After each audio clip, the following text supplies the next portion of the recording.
Across the UK, online and on DAB. Talk Radio. For those about to talk, we salute you. Talk Radio. Thank you, James. Thank you, Ash. Good evening, dear listener. Busy show. Psychedelic Celluloid. It's a book, and it is awesome, and we'll be speaking to the author. 03444991000. Late night, Iain Lee on Talk Radio. We have ways of making you talk.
I'm cheating slightly, dear. So I'm cheating slightly. That's Mickey Dolenz of the Monkees singing Daybreak.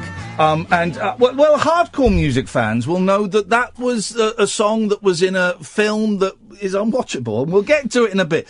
I'm joined, and I keep wanting to call you Matthew Simons, so if I do, I apologise. I've been called worse. I'm sure you have. It's Simon Matthews, and I have to keep looking at it because I'm going to say it's Matthew. Simon Matthews, who has written this absolutely delightful book. We had Shel Talmy on the show last week, the famous producer. Honoured company. Oh, I mean, just a legend and a really humble guy who didn't quite realise how he... I said, have you ever thought about writing a book, Shel?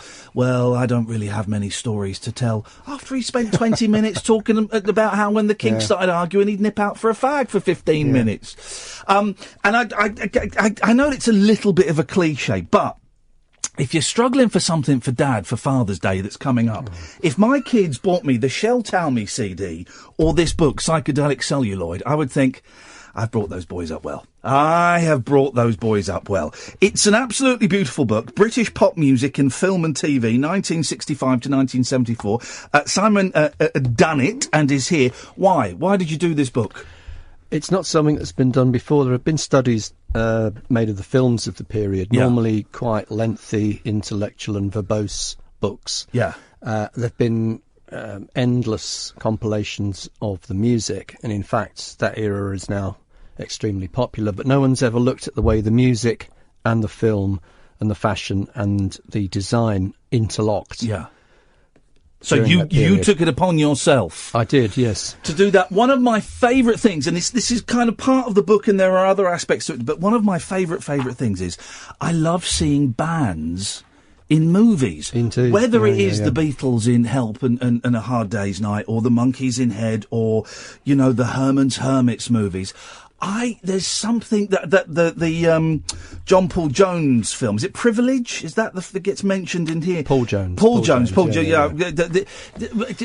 Pop stars and rock stars and groups in movies. It's so delicious. I guess that started with Elvis, I suppose, was probably...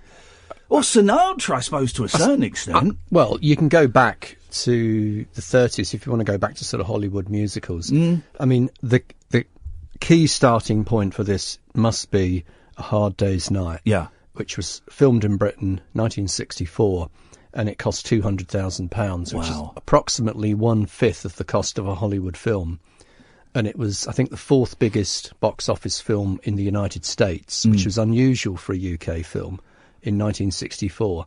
And at that point, all the Hollywood studios said, right, you can make a film in the UK for 1/3 of the price. Yeah. And if you have a pop group in it, there's a good chance that it might clean up. Yeah. And at that point, you get 5, 6, 7 years of every studio making films in London, and they all have a band in them. And it's joyous to watch, and some of them worked and stuck, and some of them were stinkers, and some just kind of snuck away. I know it's the weaker of the two films, but I do have a soft spot for Help. I kind of prefer Help over A Hard Day's Night. It's not dated very well with Leo McKern blacked up and, doing the comedy Indian accent. They're trying to do the Goons, aren't they? They are! Yeah. But I do like that, and I think the Roy Kinnear in it is just as the bumbling side. There's some wonderful little scenes and little pieces in it. This the big look, I've opened it on a page, and one of my favourite films actually is because I was thumbing through this earlier on. Lennon was kind of touted to be the one that was going to break free from the Beatles and get into performing in other areas. Of course, he had his books of poetry. He did his sketches with Pete and Dud. And he married a performance artist. Of course he did. And I would love to have seen him go off and do more films, because he made one of my favourite films, and we were talking about this a few weeks ago, How I Won the War, which I think is absolutely delicious. It's him, it's Michael Crawford, it's Dick Lester, isn't it, directing right, it? And it's kind of a sort of surreal... There's a brief period of British surrealist films, and it's a surreal, kind of vaguely anti-war film. It's actually a very well-written, very, very historically accurate account of what a lot of the Second World War was like, if you were in it. It was quite surreal and quite odd if you were in the front line. Yeah. And it was written by, I think, a playwright called Charles Wood, who did a number of plays of that type. And it's almost like a kind of prototype version of a kind of genre which showed the Second World War as a sort of freewheeling psychedelic experience. Yeah. You had things like... Well, there was the Spike Milligan films, Hitler, My Part in His Downfall. Like the Slaughterhouse 5. Slaughterhouse 5, Vonnegut. Catch-22. Yeah. And all that sort of stuff. Yeah. Kelly's Heroes, And some of them are played as broad comedy, but I think How I Won the War works much better than most of them, because it's actually quite grim in parts. Yeah. Because I think they all die. I think most of them, except Michael Crawford, get killed, don't they? And when they die, they come back painted as green or blue or and just John Lennon running around going, "Please, sir, my feet sweat, sir." And he's brilliant in it. I mean, it's John Lennon, it's John Lennon, but that's because he's not given too much to say. Yes, which is true. There's a lot of these pop stars and rock stars. Less is more. But it's a delicious film. We had Joe McGrath in a few weeks ago, director of The Magic Christian. I'm writing about that for Shindig magazine. Oh, are you really? Because it's coming out on DVD again. That's correct, yeah. Wonderful film. Here's a bit of gossip that Joe told me off air. I think I can probably say it now. No one's listening. Ringo Starr.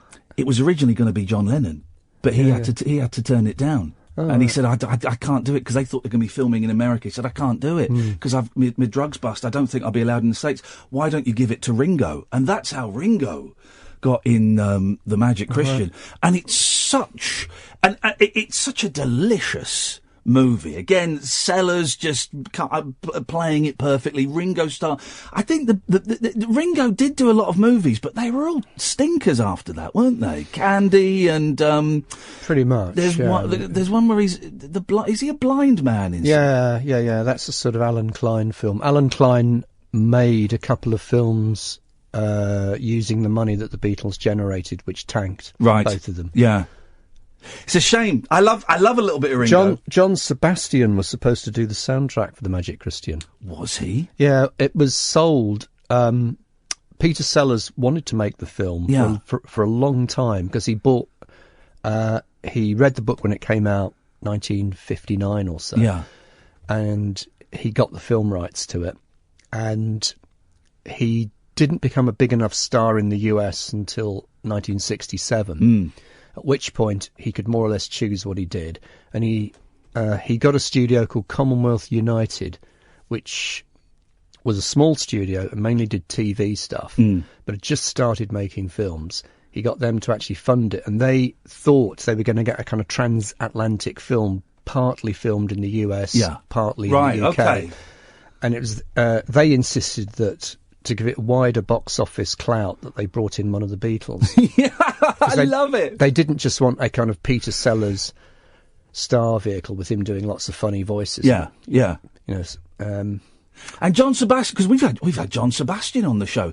If you email John Sebastian's website, he replies to the emails he replied to me saying he couldn't remember it. Yeah. There was a lot of that with our chat with John, where I was kind of filling in the blanks for him. It actually says in Billboard. It was actually announced in Billboard that he was going to do the soundtrack for it.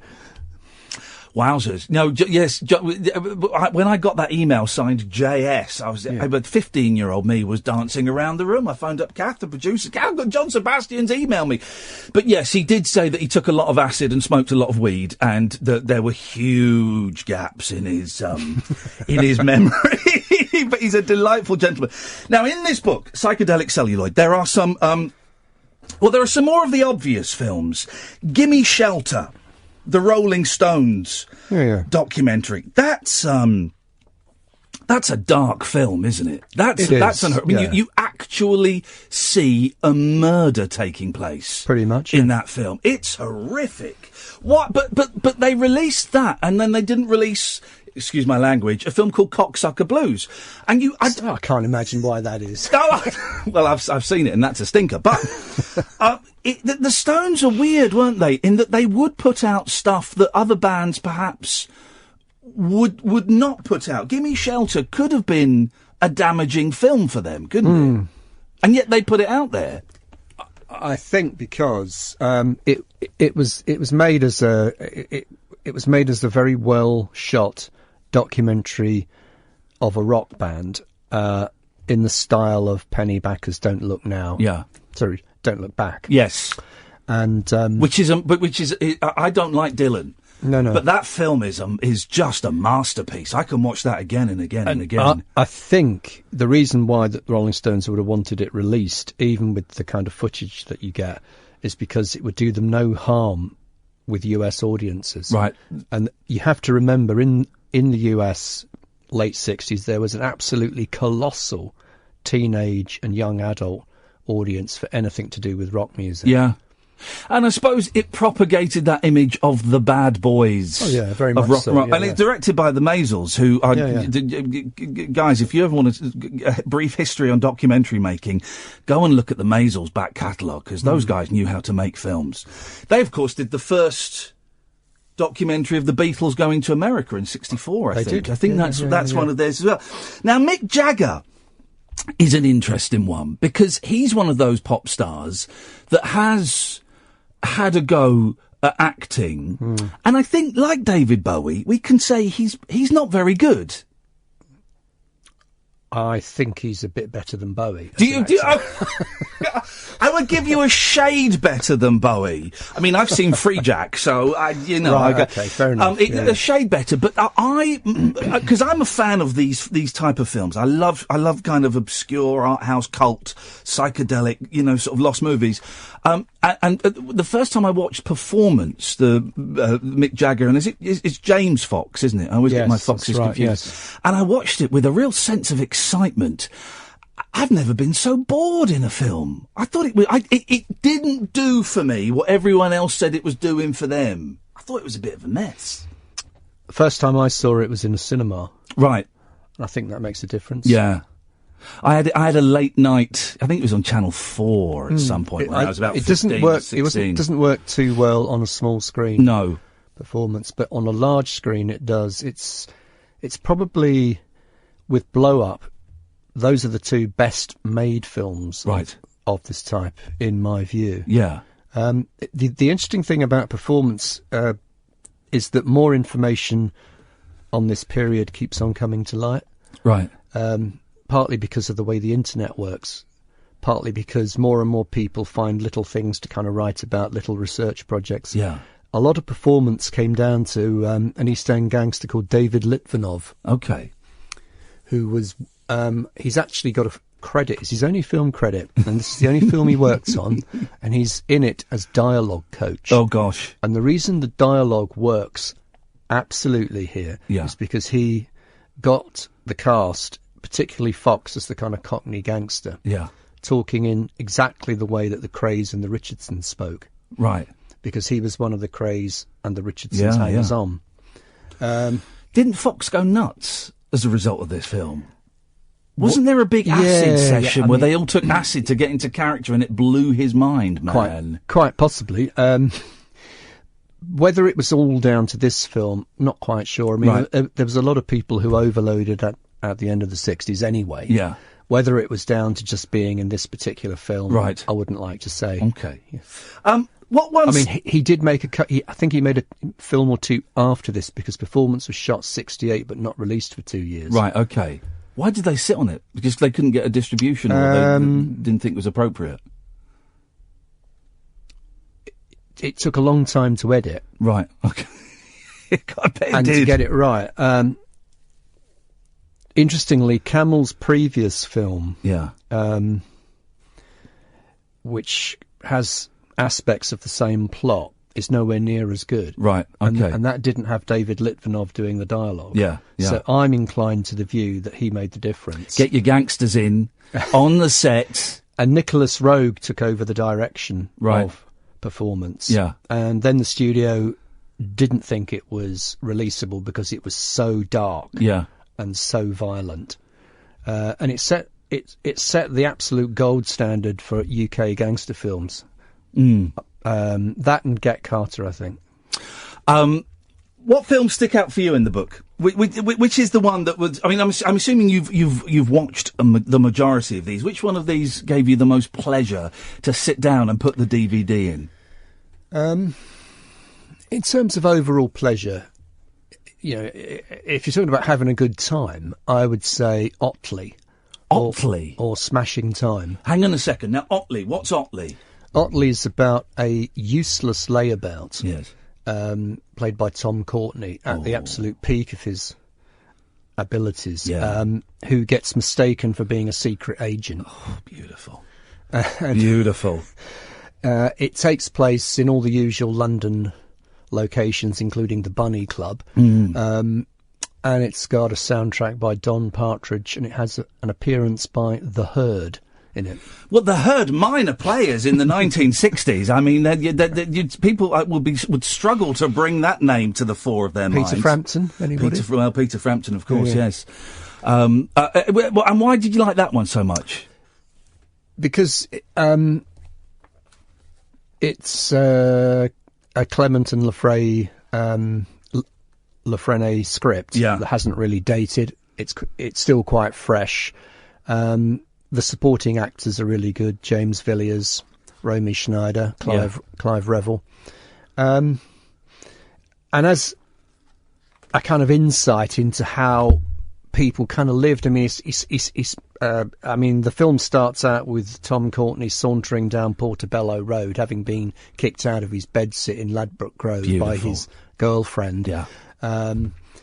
It immediately captures what it was like to be there in 1968. And that's the joy of a lot of these films. I love footage of old London. I love it, whether it's from the 30s, the 40s, 60s footage of people walking down, not Carnaby Street, Portobello Market, or wherever it is. It just looks like a foreign country. It's wonderful. Yeah. And so many of these films have got that, haven't they? Just as background. I think, at the book launch, I was asked a question from the audience about what's the worst film that was made during that time, and I couldn't answer it. Right. I sort of spent about 20 seconds in complete silence trying to think of what was the worst film made during that time. I don't think there is one, because if you look at it now, even the bad films, even the ones that have got clunky dialogue or plots that don't make any sense, you would still watch them for the kind of background detail. You would watch them and listen to how people speak, the slang they use, the locations, how the buildings look, the clothes they wear, stuff like that. Okay, I'm going to throw one at you. Clunky dialogue, plot that doesn't work. One of the best soundtracks and a lost album as far as I'm concerned, Percy. Oh, my God. Percy, right? The man who has a penis transplant. Yeah, it's Hugh Bennett, and he has a penis transplant, and the soundtrack is by the Kinks. Yeah, yeah. And it is a beautiful. It's got the song All God's Children. All God's Children, which is one of Ray Davies's finest songs, and it's got a wonderful instrumental version of Lola, and it's a beautiful soundtrack album for what is. Really, and I don't know if I've sat all the way through Percy. It's a low. You haven't rent. even mentioned the sequel yet. Oh, we're going to get to that in a minute. But it's a low rent farce, really, isn't it? Where the joke is a bloke's had a dick transplant. That's the gag. Yeah. Stretched to 90 minutes, and he has to be tested. Yes, he has to be tested. Yeah. What is I can't remember what the sequel's called. But more Percy or something, isn't it? Percy's Progress. Percy's Progress. Otherwise known as It's Not the Size That Counts. And it is, I mean, that is Percy is a stinker, isn't it? It's the start, it's just at the point where the shine begins to come off Swinging London, and you get this kind of lurch into rather tatty sex comedies that you get in the kind of 70s. But this one has a better cast, possibly a better script, and certainly better music. It's just on the right side, isn't it? There was a period, when was that? It was 71. Yeah. There was a period, sort of 71, 72, 73, when the sort of naughtiness and the sexiness crossed over into, well, the Confessions movies, basically. Absolute tap. And again, I mean, Linda Bellingham was in Confessions of a Window Cleaner, I think, doing a topless romp with Robin Asquith. And there is that embarrassing period of 70s British cinema where it's just tits for the sake of it. There's no humour. I mean, unlike French cinema at the same time. Well, it was artistic. Artistic boobs is what you got. But I never. Where do you stand on the Carry On films? Because I never enjoyed it. I always thought they were a bit embarrassing. Where do I stand on them? Yes, I thought Carry On Sergeant was quite a funny comedy about guys doing their national service. I thought the two or three after it, Carry On Nurse, Carry On Constable, or something like that, weren't bad British film comedies, kind of black and white, reasonably reliable cast, humour not too broad or anything like that. It then declines dramatically thereafter. Carry On Up the Khyber, Frankie Howard, really big box office hit. Really? Really big box office hit in 1969. I can't imagine anyone going to the cinema to see it was absolutely huge. It was on as a double feature with a Japanese film called Godzilla Meets Frankenstein, which had colossal cardboard sort of monsters. Now that I would see. Yeah. That's the kind of movie I'd go and see. But the Carry On films I never got. Concert films as well. Concert films. We obviously had the Woodstock, Monterey Pop. Yeah. There are a few here. It's not Super Show, is it? The one with Super Show. Is it Super Show? The one with Stephen Stills and Led Zeppelin and That's things. Right. It's filmed in a lino factory in Staines. Was it? Now, see, I didn't know that until I read your book. Why was it done in Staines? There was a lino factory in Staines. Yeah. It had shut some years earlier and was empty, and it was because the bands, particularly Led Zeppelin, played at absolutely enormous volume. Yeah. It was a good place to use as a soundstage. Miles away from anywhere. Yeah. But an odd choice, nevertheless. Yeah, very much so. You don't... You tend not... I know you're writing a sequel, which we'll talk about in a minute, but you tend not to get bands in films anymore. I mean, the last one I can think of is Spice World with the Spice Girls. I don't think... If you're making a James Bond film today, you don't have Bond go into a nightclub and have the latest band on a stage there. Yeah. Or one of the... you don't find sixth or seventh in the cast is Robbie Williams playing a villain, do you? But if you were making a spy film in 1968, that is precisely what you would have done. You walk into a club it's the Yardbirds over there. Anyway, let's carry on with, and they'd carry on playing while there was a fight going on. And you don't get that anymore. And I'm a sucker for that rubbish, Simon. I like it when you see we go. Oh look, there's a American detective series in the '60s, and he walks into a bar and it's Neil Diamond on stage, and you just think this is perfect. I want more of this. The problem with a lot of British films, I find, is that they are not funny. They're not. They try to be, and they're not. I mean, Alf Garnett keeps popping up in movies. The film versions, we'll take a break in a minute, but film versions of TV shows, they're always strange beasts. It's always weird to think that there were On the Buses movies and Steptoe and Son movies. I think On the Buses was the biggest British box office film in 1971. Really? Yeah. See, I can't, again, someone's got, hey, there's an On the Buses movie. As in many other spheres, follow the money. Yeah, always. well, exactly. But can you imagine going, hey, should we go to the pictures tonight? Yeah, what's on? On the Buses. Oh, brilliant. Yeah. I'll get you back. Yeah, let's go and see some of that. And Alf Garnett was always a strange beast in the movies, wasn't it? That strange transition. He was toned down for the films. The films were quite broad comedy, quite affectionate. Comedy, almost like a kind of family history that people could relate to, going from the 30s through the war to the post-war period to winning the World Cup and stuff like that.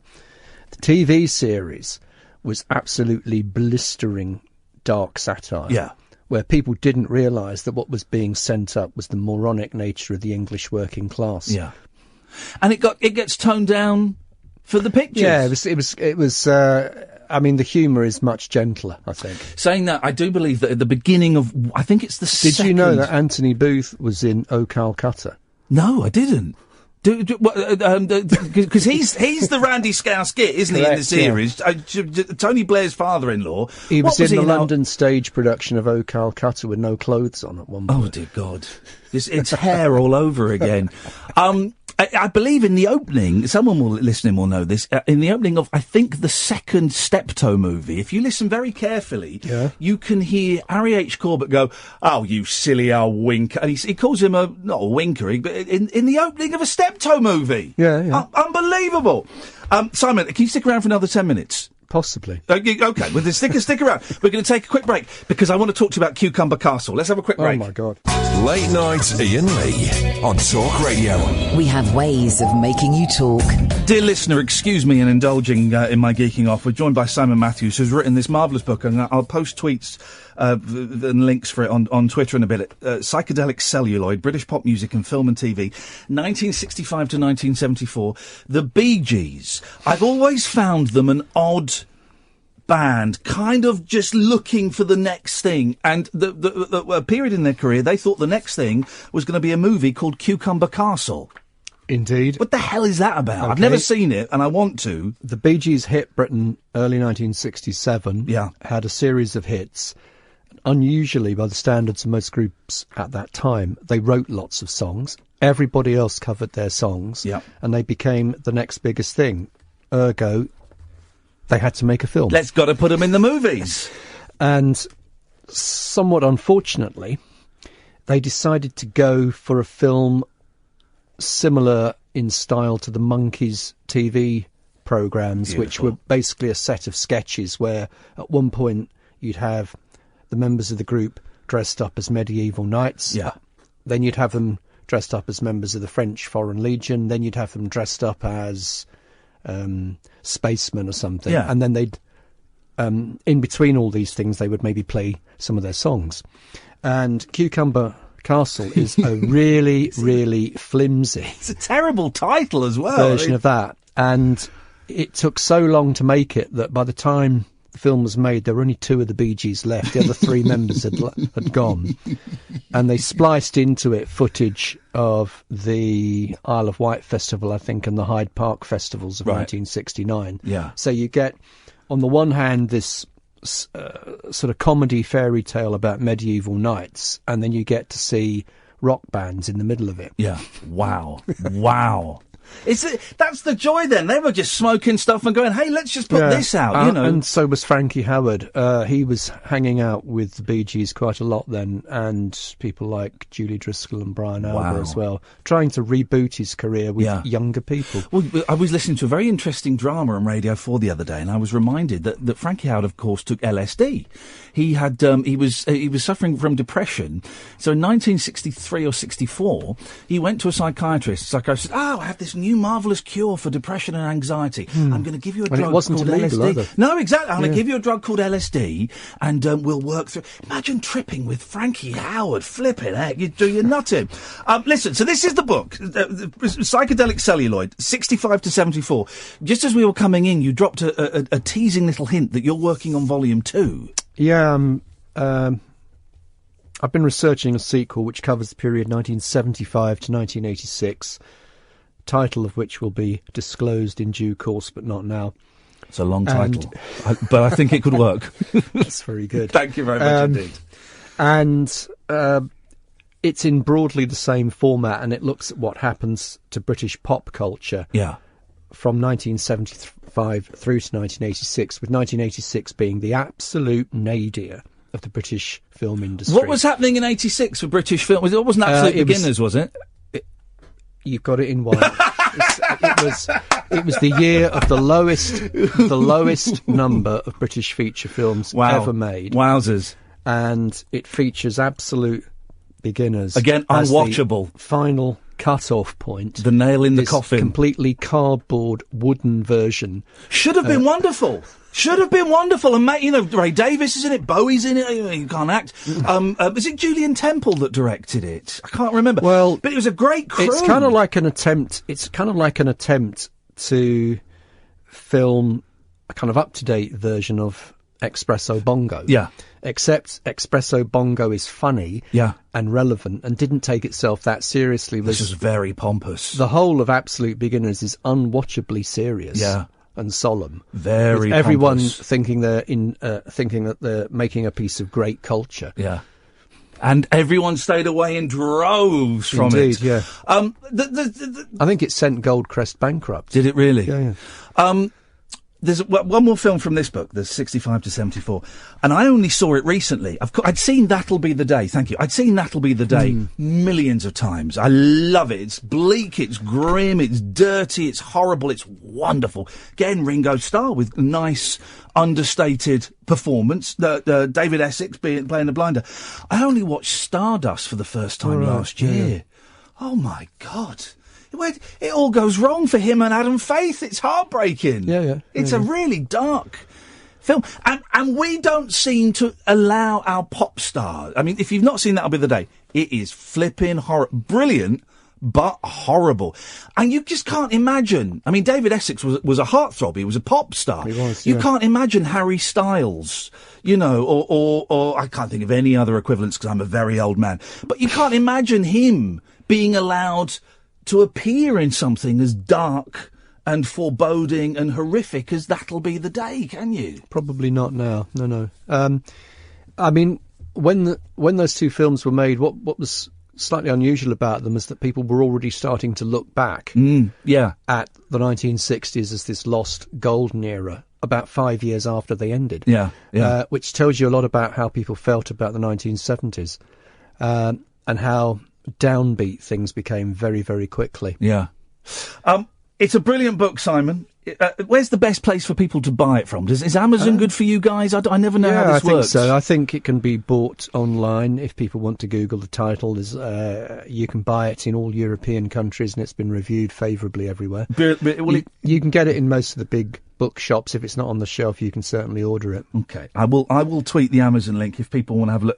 Honestly, it's one of those books where it not only reads well, it looks stunning. It's been put together with a lot of love, and you should be very proud of it. Simon, when's the next one coming out? Do we have a date for that yet? Hopefully it'll be out in the next 12 to 18 months. Beautiful. I do spend a lot of time on my research. Well, good. If I've still got a job here, Simon, then you've got 40 minutes to come in and hawk your book, because it's a joy. The book is Simon Matthews' Psychedelic Celluloid, British Pop Music and Film and TV, 1965-1974. Right, phone lines are open to listener 0344 499 1000. Late Nights with Iain Lee on Talk Radio. The wild man of late night radio is back. Iain Lee on Talk Radio. We have ways of making you talk. I've just tweeted the link for the book if you want to go and get it. Stop the music. We need to have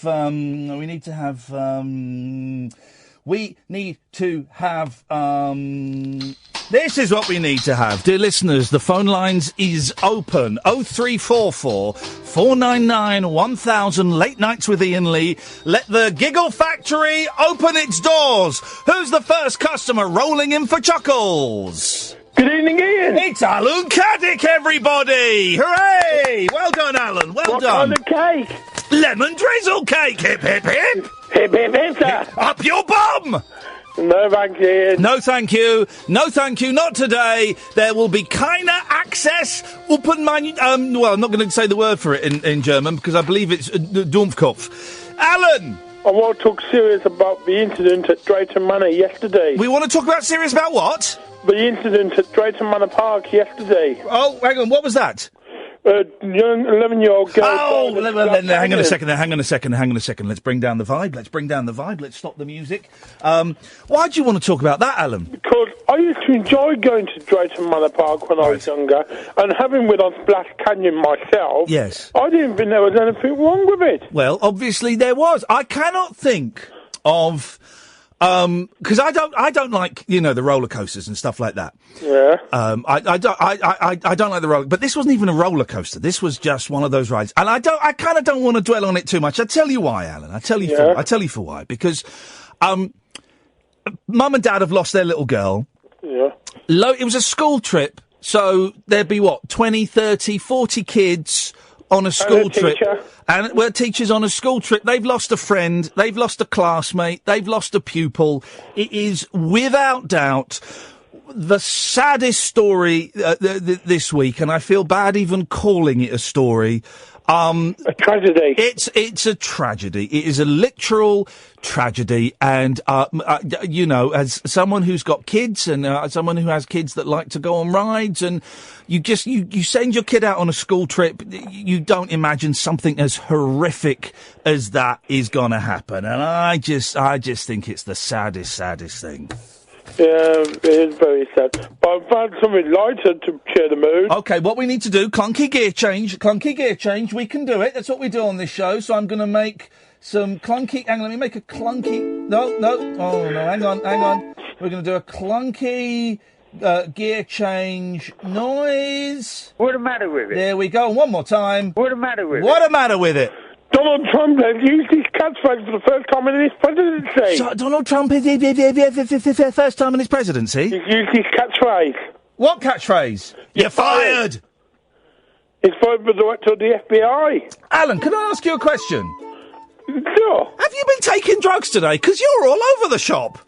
No, just my use all over the place, Yeah, well, Donald Trump has fired the head of the FBI, and he said it's because of the way he investigated Hillary. Oh, chinny wreck on, Donald. Chinny wreck on Jimmy Hill. Jimmy Hill, Mr. Trump.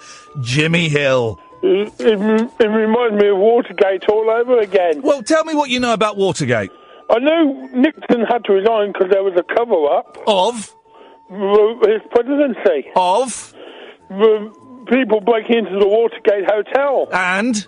Because he was being investigated. You haven't got a clue what happened in Watergate. You haven't got a clue what happened in Watergate. It was before my time, Watergate. You haven't got a clue what I'm asking you what happened. You don't know what happened. You don't know what happened, and you cited Watergate as an example, and you literally have no idea what happened in Watergate. Before my time, I wasn't born. Well, then don't bring it up. If it's before your time, why are you bringing it up? Because that's what the press were quoting. Well, don't quote them. don't quote the press! If you don't... Oh, I'm angry now! If you don't know what Watergate is, then don't quote Watergate! Oh, would you want me talking about the Labour election campaign? No, I don't want you talking about that because we can't, because there's rules in place! Oh, I'm angry! We're going to give back to the Monster Raving Loony Party as well. I'm going to cut you off! I don't think the Monster Raving Loony Party is standing anymore. I think they survived a few years after the death of Screaming Lord Sutch, but then I think they have gone now. I think 0344 499 1000 is the telephone number. Oh, he got me angry there. Oh, he got me angry. Imagine citing Watergate, but then not knowing what happened at Watergate. Here's the thing. I don't quite know what happened at Watergate myself. What I do know, let's go for it. Shall we do it? Shall we do it? Let's pretend I have rocked up at a school and I think I'm there to give a talk on radio, and they say, oh no, you're here to give a talk on Watergate. Now, what am I going to do? I'm not going to back out, because that's the coward's way, and only a coward would back out. So I'm not going to back out. I'll go, oh yeah, Watergate. Okay, I can do that. Here we go. Nervously drinks water. So, Watergate. 0344 499 1000, by the way, if you want to chip in, guys. So,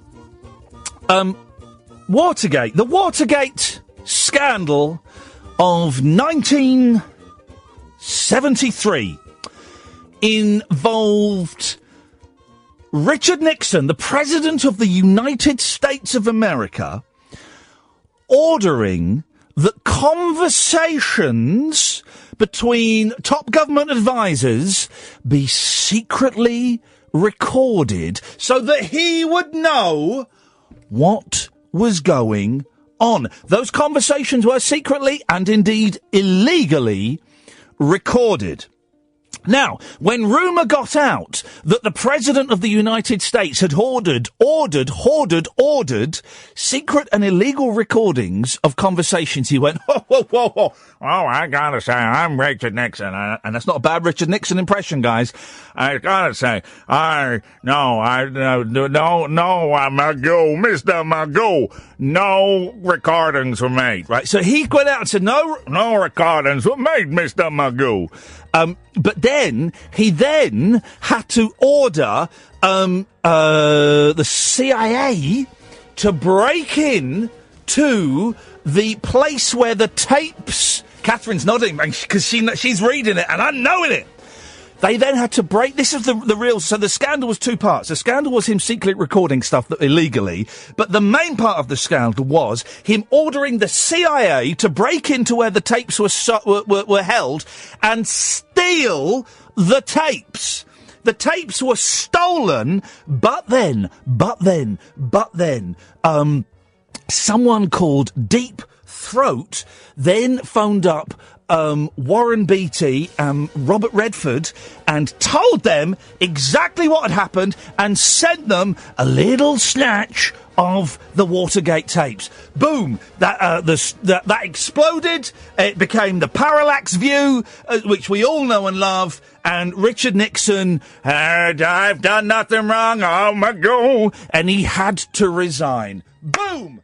Class dismissed. High fives all round. That's not bad, is it? That's not bad. That's not bad. None of you suckers are called in with it, because none of you suckers know anything about it, because you're into your fake news. You're trusting me for a history lesson. All I know is about films like Cucumber Castle. I don't know about Watergate, but I know more than you do. Why? Because I read a book once. 0344 499 1000 is the telephone number if you want to give us a call. You'll be more than welcome to. I've got a feeling it's going to be one of those shows tonight. Tomorrow, by the way, dear listener, tomorrow it's a lying down special. We need to extend these microphones, guys, so that I can lie down. Get this screen on the floor next to me. It's going to be beautiful. You guys need to lie down as well. Bring a pillow if you want. Here's my catchphrase tomorrow. Bring a pillow if you're a pussy. That's the catchphrase for tomorrow. I'm going to be doing au naturel, just lying on the floor. Not naked. I'm not a pervert. But I will be just lying on the floor. You can only call in tomorrow if you're lying down. That's the simple thing. 0344 499 1000. On a week when we're getting no phone calls, I'm imposing even stricter umbongos on the people that can actually phone in. That's the way I roll. That's the way I roll. By the way, guests coming up. Mr. Roger McGough, dear listener. Mr. Roger McGough. I'll be going to his house to record an interview with Mr. Roger McGough, which I'm very, very excited about. We've also got Harold Bronson coming on, who he only started Rhino Records. He's got a new book out, but he started Rhino Records, the record label, which is very exciting. And, look, my attempt to blag backstage passes for the Beach Boys next Friday has failed miserably. Oh, man alive. Oh, man alive. Oh, well, these things happen. 0344 499 1000 is the phone number. Why have people stopped calling in? Surely it can't be my a brusque demeanour. Surely that can't be the case. Maybe they're right to take me off on June the 8th. Maybe that was the right call to make, because nobody's calling anymore, guys. You know what? Screw you, losers. I'm not speaking until someone calls in, because I've just done a lot of speaking, and I'm stopping now.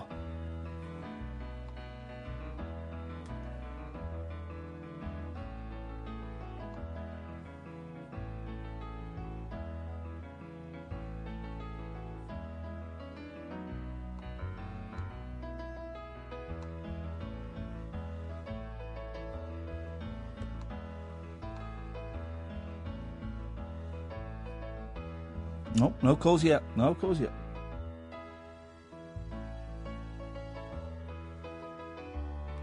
Here they come. Here they come. I knew it. I knew it.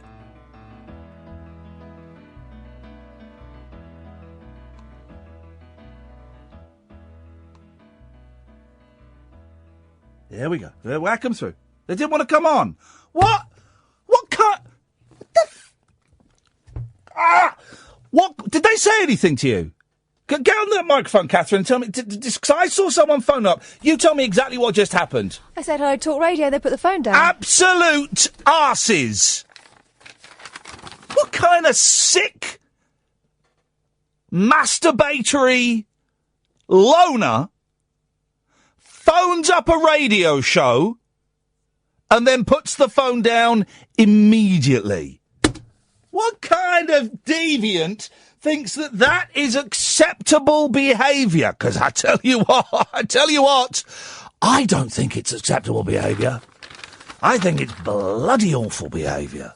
I really do. Yes, caller, you're on the air.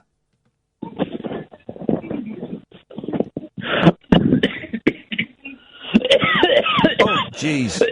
Oh. You want to get that cough? I've got a dirty... Oh, no, go away. Let's, I want to get that cough seen too. Good evening, Jamie. Good evening. What took you so long? I couldn't bear the silence anymore. Yeah, well, that was my trick, you see. That was my trick. I was going to call you, though, about something. Here's something psychedelic. You're called Jamie and you phone me up, yeah? Yeah. The next caller I can see being racked up. Do you know what his name is? Jamie? Yeah. How did you know? There's also another Jamie. There's three of us. Three Jamies? Yeah. Are you never a James? No, I hate that. A Jim? I'm sometimes a Jim, mostly a J. A J? Oh, for God's sake. Are you trying to sound like Snoop Dogg? What? J? No. If I was a Jamie, I'd be a Jim. Jim. I do get Jim sometimes. I quite like Jim. Yeah, and as you get older, you're going to grow into being a Jim. Yeah, it makes me feel grown up. Yeah. Go on then, Jim, what you got? Well, I've got children, I've got millions of children. What? And I was talking to two of them the other day, the two boys. Yes. And they are 6 and 7 years old. Yep, beautiful. And we were discussing language and why some words are perceived as wrong. Yes. And they can evoke such emotion, but they're really just Just letters? Little squiggles on a piece of paper. It's just letters, just a noise coming out of the back of your throat. Yeah. Yeah. And they didn't understand why it can hurt so much. And we discussed different words, and we came on to swear words. Mm-hmm. And we discussed them, and at the end of the conversation, I don't know if I should have done this. Oh. I thought I was being grown up, but in retrospect, maybe not. Mm. At the end of the conversation, I could see them. They were we'd spoken about the swear words. You told them to F off? You've got no. You've got 1 minute to say any swear word you want. Oh, please tell me you record. How old are they? 7 and 8. 6 and 7, sorry. A, that's too young, so that's really bad parenting. But B, please tell me you recorded it. Oh, I didn't. You idiot. I didn't want any evidence. You idiot. So you gave them a minute to say all the swear words they could think of. And I said, I never ever want to hear them come out of your mouth again, even when you're older. This is the worst parenting I've ever heard in my life. The older boy, his first choice was bum. Yeah, okay, bum, yeah. Willie came out? Willie, yeah, Willie came out. Yeah. Yeah, you like and that, the youngest one went straight for the S word. Whoa! Oh, it was horrible. It was almost painful to hear. I thought I was being quite grown up and. What was the biggest word, the sweariest word they went for? They didn't drop a C-bomb, did they? It wasn't the worst one. No. MF? No. If they called you an MF, I mean, you'd be secretly high-fiving them. Go on, son. No, but he did drop the F-bomb and. Wow. And you didn't record this, Jamie? No. It was a spontaneous conversation, mate. You've always should be able to whip out your phone and press record. That is. I've got to be honest. If you can think of a worse example of parenting than that, then let me know, because that's terrible. Kids swearing is very, very funny, though. It really is an absolute delight. Jamie 2, you stay there. 0344 499 1000 is the telephone number. If you want to give us a call, late nights with Iain Lee. Don't forget to tick your radar diaries at Talk Radio. Late night, Iain Lee on Talk Radio. We have ways of making you talk.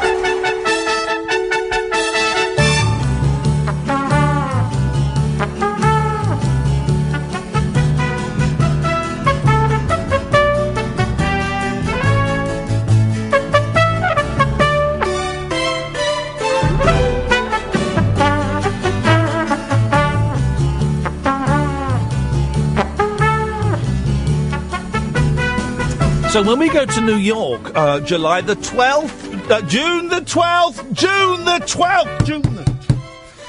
to June the 16th, it kind of dawned on me today. Whoa, hey, why you jump? It kind of dawned on me today. We should, as well as doing the radio show there, we could do the radio show 5 days a week. We're going to pre-record. I'll have a cup of English breakfast, please. We're going to pre-record loads of bits and pieces, and we're going to meet loads of really cool people and be guests on other people's podcasts and radio shows. It's going to be cool. But then it dawned on me, well, hang on a minute. Why don't we hire a really small venue that holds like 20 to 50 people, sort of lunchtime, around 12, 1 o'clock, and record some episodes of The Rabbit Hole.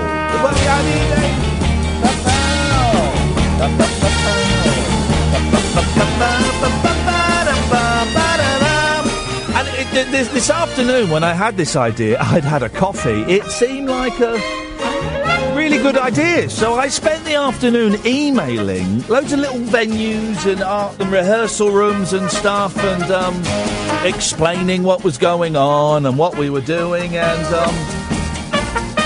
I mean, they've all come back and said no, but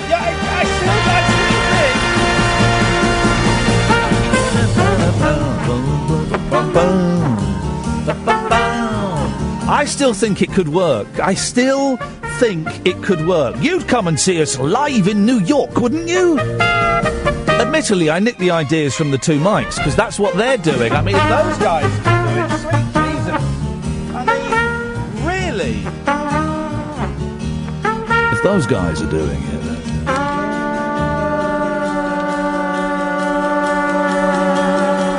we charge like $10 on the door, and $10, what's that, like £7? And you come in, it's an hour and a half show and we record stuff and it would be awesome, wouldn't it? So if you have any suggestions for... I mean, we've still only got 2 places to do the radio show from. Oh, God. Don't worry, we can do it in my hotel room in my pants, because apparently that's what... apparently that classifies as doing a radio show. Some broadcasters travelling around the United States are just sat in their hotel room in their pants, droning on for an hour and 50 minutes. Can't be bothered, 2 hours. No, we're going to come up with good places. But just if we can find a place, and we'd have to do it at about 12, it'd have to be like lunchtime, because the radio show over there is going to be at 5 o'clock. So we need to do it about lunchtime. We do it on the Wednesday or the Thursday. And it also means you guys can watch us on Periscope and Skype in and stuff like that. I think we can do it. I think we can find a place. We can get 10, 15 people to come along. I'm sure we could. I am sure we could. 0344 499 1000 is the telephone number. Late nights with Iain Lee on Talk Radio. I should set the stall out again. Jamie, Jerry, I'll come to you in a minute, because new listeners coming on board all the time. Some old listeners jumping off board. They're walking the plank. That's fine, guys. That's fine. But we're getting new listeners. So, here's how it works. If you're waiting for me to start talking about fox hunting, or you're waiting for me to start talking about leaked Labour manifestos, or you're waiting for me to start talking about Tim Farron's Christianity, or you're waiting for me to start talking about Muslims, or Brexit, or immigrants, or Tommy Robinson, who got arrested while he was doing journalism. That's an actual phrase someone put on the internet. Is anyone going to stand up for Tommy Robinson, who was arrested doing journalism? No. If that's what you're waiting for me to talk about, the show doesn't work like that. I don't sit here and do those tired old tropes. I heard, we did Robot Special yesterday. I listened to another radio station last night. They did a Robot Special, and you know what? Their Robot Special sucked. It sucked a fat one, because they were saying it was bad that robots were going to take over, and I was thinking, you suckers, you lightweights, don't you realise it's the best thing that could happen to us? So I'm not going to sit here and throw out those boring, old, tired, cliched phone-in subjects. If you want that on a phone-in show, either listen to another radio station or listen to this show on June the 8th, okay? Because when I'm on, it's not what we do.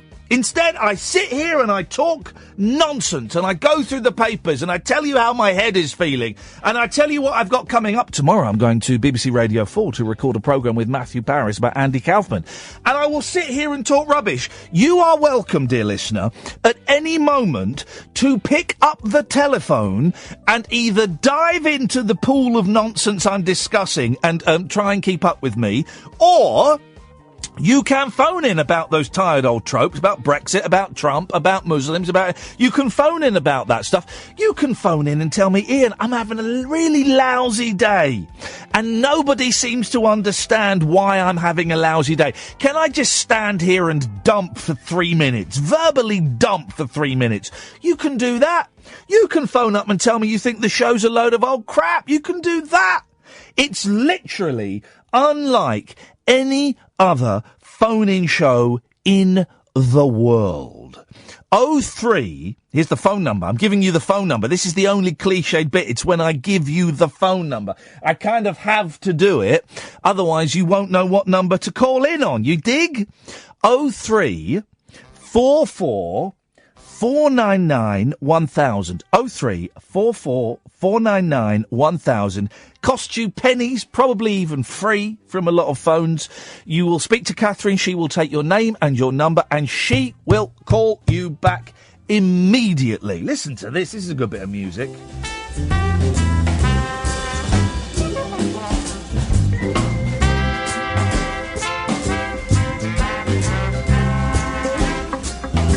This is good, isn't it?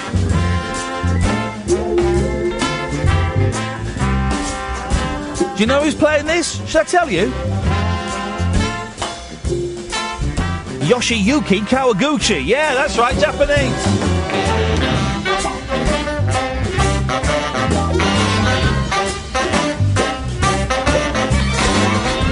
He's my mate, Yoshiyuki Kawaguchi. Oh, he's my good mate of mine. Right, let's go to Jerry. Yes, Jerry? Hello. Hello, Jerry. And this here link was longer than 15 minutes, and you didn't tease the listener. You didn't tease the listener. Do you want to fight? No. I've got an idea. Make it radio from Bandwave. Yes. Save real radio across the world. You could fly to New York back to London. Or should this be the truth? I remember, I think I'm the only person that remembers, I used to be a big fan of every now and then, like every 3-6 months, a new satellite television channel would start and then it would close down about 3 weeks later because it was obviously a bad idea. And the best one that did it, well, there were two. There was one called Avago, which our boss here, Stevie Morgan, used to work on. I used to love Avago. It was bingo on the telly. I used to love it. But the best one was one called Bedroom TV. Did you ever watch Bedroom TV, Jerry? No. Mate, it was brilliant. What it was, right, it was insane, is people would film themselves doing a pop video, and you'd send it in, and they would show it. So I would quite often film myself in a balaclava, miming to a Beyonce song, and then they'd show it. You'd send it in, and they'd show it. Jesus, need to restart that. That is what is wrong with this country now, Jerry. There's no bedroom TV. No. I'm sat on the toilet talking to you today. Yes. No, you need to save your radio. If you don't realise how close this is going to the docks, robots are so close. You can do it now if you wanted to. Bring on the robot, Jerry. Bring on the robot revolution. Just think, if with robots, you'd be able to walk and talk properly. They would robotize. You can see that they've got robot legs now. I've seen it. People who can't walk, honestly, robot legs. You wear them. There was a fella, Jerry. This is absolutely true. There was a fella. And it was his daughter's wedding, and you've seen this, haven't you, Kath? And he couldn't walk, right? And he surprised her. He rented these robot legs, massive robot legs, and he stood up and he danced with his daughter on her wedding, and he couldn't walk. That's super serious. Yes. No, I just can't walk very well. I can walk, not very well. And the other is killing me at the moment. Destroying me. It's a bug. I missed that, Jerry, because I was still fantasising about being turned into a robot. I'm sorry. Robot. What are you getting me? Ian? Imagine a sex bot, Jerry. Every care home like yours would have one sex bot, and it would get passed around. Yeah, now you're thinking. Now you're thinking, huh? Yeah, there'll be wet wipes. From the busters. Yeah, well. Dubbing on robots. The Burning Man. Why? Wait, can I ask? Is the phone in the same room as you, Jerry? Yes, I'm in the toilet now, with the wipes covering my bits. Yeah. Your Parkinson's been a bit all over the place recently, isn't it? It's the weather. It's killing me. It really is affecting me at the moment. Has it been quite warm where you are today? My pulse was 111 today. The what? My pulse was 111. Hey, you don't want a sex bot then. Has it been warm where you are then? Yes, it's got a big bleaching on full blast. They do. Took some water on the radiator. They do in some places. NHS places, they have to keep the heating on for like 8 months of the year. Yeah, kills them off. Sorry, Jerry's gone all falsetto then. I've never heard that before. Huh? You sound like Frankie Valli. From what? You went all falsetto. You went, ooh! Oh. Woo! It's Catherine Report. It's my tail is good. Jerry, listen, I'm going to move on. It's good to talk to you. I hope tomorrow's a bit cooler for you, buddy. Okay, bye. Peace and love, and up your bum. 0344 499 1000. Late nights with Iain Lee on Talk Radio. Unmissable late night radio with the original king of unconventional conversation. Make contact with Iain Lee. Late night Iain Lee on Talk Radio. We'll get you talking. English breakfast tea, too much milk. But you weren't to know that. But then, right, so here's the next one. So too much milk. The next one you're going to make without enough milk, split the difference between this and the one you haven't made that's got not enough milk in, and we'll be there. 0344 499 1000 is the telephone number. That, of course, was music by Yoshiyuki Kawaguchi, and so is this. Listen to this. This is good. This is good. This is... Yeah, come on. Have I got the whole album here?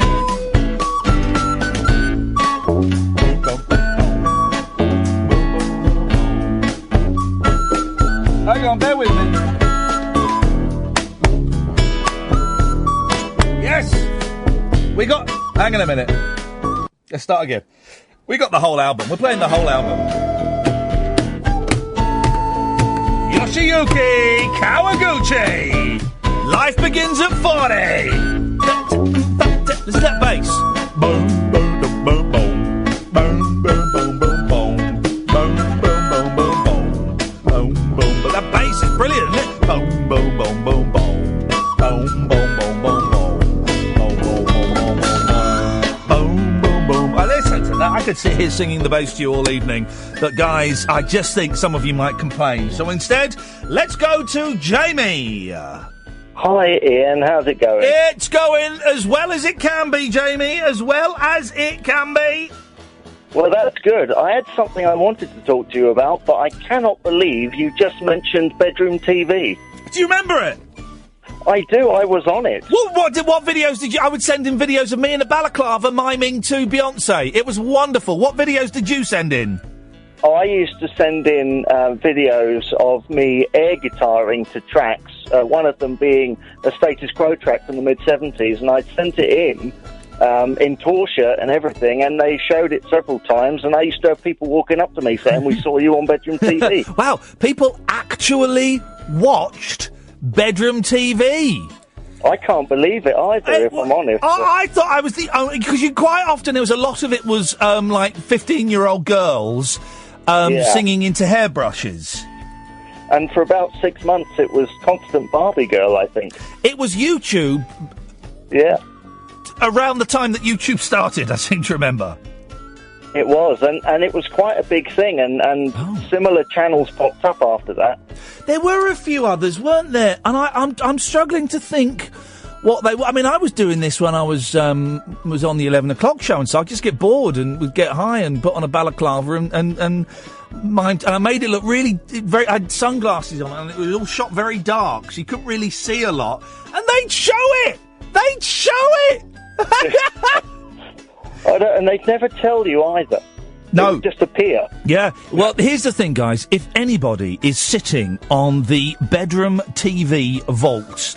For the love of all that is holy, please, please, please, release those vaults.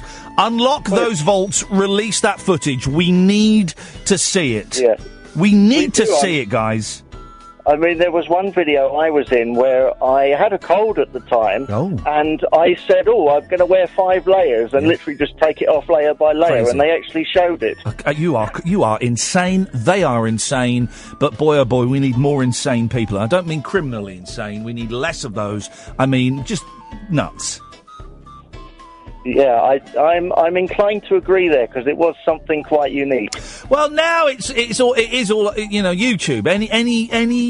I don't think there are any channels TV channels that encourage interaction anymore. Even the red button is dead. The red button never took off. Well, whenever TV tries interaction like that ITV Don't Ask Me thing, it's very slow and drawn out. Hang on, ITV Don't Ask Me? What's that? It's Don't Ask Me, Ask Britain with Alexander Armstrong. God, it sounds awful. It is kind of, and it's really Hang on a minute, this is insane. You just brought me a second cup of tea.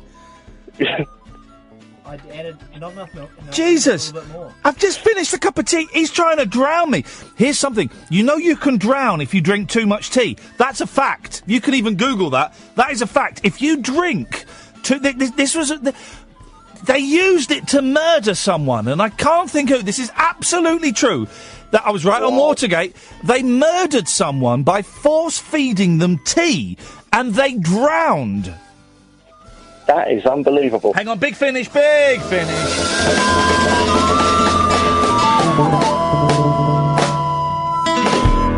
Excellent work, guys. Great. Yeah, well, it's a smattering of applause. Jamie, what was the point that you had? Well, I mean, before I listened to the previous conversation, I rang up to say that actually I enjoyed the first hour of the interview, and I thought about, you know, bands and films and TV shows, and at the moment I'm watching through the Monkees TV series for the first time. Wowzers, good for you. And I wondered what your favourite episode was. I can tell you, I find the episodes, the middle of season 1 quite boring, where they go to the circus and they go, I find them quite dull. My favourite episode is as follows. Season 2, episode 1, It's a Nice Place to Visit. It's where the monkeys go to Mexico and the monkey mobile breaks down and they haven't got enough money to get it fixed, so they have to go and play a concert at the local cantina. And Davy falls in love with a girl called Angelita. What does Angelita mean? There's a brilliant line in it. Her name's Angelita, and Davy says to her, "What does Angelita mean?" She goes, "Oh, it means angel." And she says, "What does Davy mean?" And the other monkeys go, "Davy means business, baby." It's a great gag, but she is the girlfriend, of course, of El Diablo, who is the Mexican bandit, and they have to have a gunfight, and it's wonderful and it's beautiful and it's stupid and it's my favourite episode. Well, why not? I have seen that one. It is a great one. What's your favourite?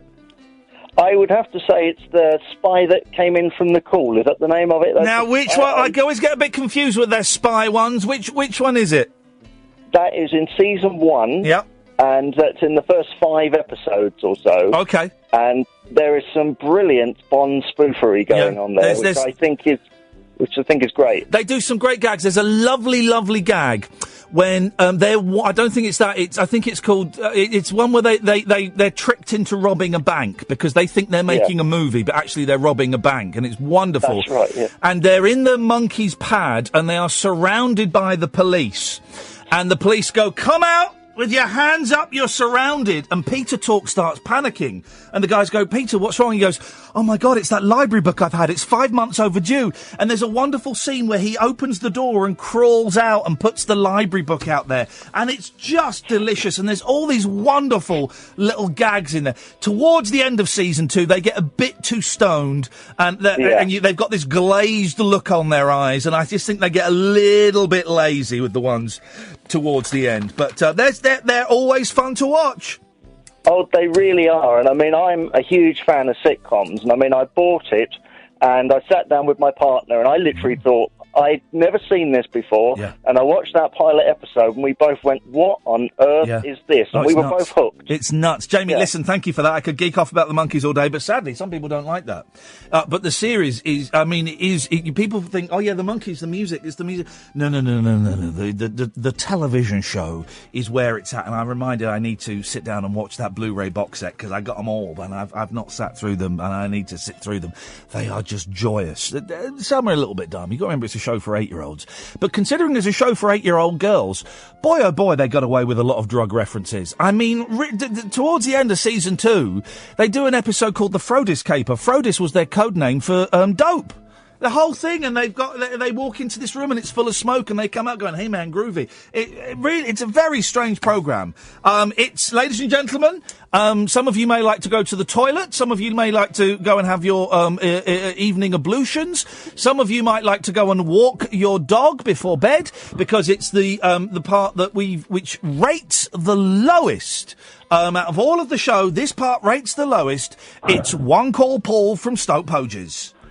Okay, right, this is not the main reason I phoned in for, but I've just thought, you just talked about the red using the red button. Yes, I did. Yes, I did. And no one is going to... and I'm proud that I did, Paul. Yeah, okay, I will tell you it does not work, because when I watch sports programmes covered by the BBC, and it's snooker or golf, and they're showing it on BBC One or BBC Two. BBC One? And then Hazel Irvine will interrupt and say, press the red button to continue watching this match. Yes. I press the red button and my TV just turns off. Well, maybe you're pressing the off button. Yeah, because it's a red button. There you go, that's not... Okay. Oh, was that a joke? It was I just thought of it, yeah. Well, it wasn't very funny. Okay, never mind. I'll get to the point. What? Here's the thing, one call, right? None of your jokes work. Hey, guess where I was today? Costa Coffee in Farnham Common. Absolutely correct, sucker. I was there for 2 hours. Well, there you go. I never turned up, did I? You didn't turn up, you absolute sucker. I would not... I know I'd recognise you. I would not introduce myself. Yes, you would. You would. No, I wouldn't. You wouldn't just introduce yourself to me once. You'd introduce yourself to me 5 times. Maybe I'd offer to buy you a latte. A what? Latte. A latte? You'd come and sit at my table. I might even buy you a cheese and toasted... I don't want food from you. You disgust me. Okay, can I get to my point that is important? I bet it's not. Okay, right. Okay, it is. I bet it's not important. You're playing some music. You like playing music, yeah? Important or interesting. You like playing music, yeah, on your show? It's still before midnight, yeah? Today's date is exactly the 90th anniversary of something that was a jazz recording that was recorded on today's date exactly 90 years ago that was totally revolutionary as a song that was so ahead of its time. Do you know what it is? And can you look it up? Well, I'm not going to look it up. I don't know what it is. And because you said the J word, I'm not interested. You were playing that Yoshi flipping stuff that was based on jazz music, basically. Right. Okay, I will tell you, right? It is the tune by Louis Armstrong called Potato Head Blues. For God's sakes, man! You said this was important. You're talking about a song called Potato Head Blues. Yeah, it's 1927. This day, 90 years ago, on this day, it was first recorded. Why the hell? You look it up. No, hang on a minute. Totally revolutionary and ahead of its time. Why? Here's what I don't understand. Right, going off a completely different subject because yours was boring and mine's interesting. Right. Why? How does Facebook suggest people you may know? How does it know people I may know? Because I tell you, it's just popped up. Kath, get this right. It's just popped up on people you may know on Facebook. Nick Coffer. Nick Coffer. Oh, I used to work with. He's popped up on people you may know. But how does Facebook know I might know them? I don't have a Facebook account, but I get 3 emails a day from them saying, do you know this person? Can I add you to my LinkedIn? Can I add you to my LinkedIn? Yeah, I have a LinkedIn account with a picture of me. I've never had a LinkedIn account in my life. Yeah, well, that's a stalker that set that up. No, seriously. Yeah, no, seriously. I don't have a Twitter account. I don't have it. Seriously, that's a stalker that set that up, and I wouldn't be surprised if you ended up murdered. Maybe I should walk around with a stab-proof vest then. I think it might be an idea, one call. You look up, you play Potato Head Blues. No, it's the truth. No, I'm not going to. 03444991000, late nights with Iain Lee on Talk Radio. Uncut, after-hours conversation for the up-all-night generation. Late night Iain Lee on Talk Radio. We have ways of making you talk. Let's go to... Oh, hang on, we haven't got any callers. Guys! Wagwan! Wapan! What's going on with you guys? 03444991000. Hands up who saw the Prime Minister on the One Show. No. Why does anyone watch the One Show? Prime Minister to one side. I've been on the One Show. I tell you, the last time I was on the One Show, shall I tell you who I sat next to? David Cameron. Just before he became Prime Minister. And they made me offer him a Gordon Brown sausage roll. I don't remember why. That's the level of the One Show. Here's the thing about David Cameron I noticed, right? When on screen, I sat next to him, chatty. As soon as the programme finished, he made a point of moving, so he had his back to me. I sat right there. He had his back to me, and he was talking to Childs and Bleakley. Because Childs and Bleakley, obviously, could help him. I couldn't. So he made a point of actually turning. And I was sat there for about a minute, and I went...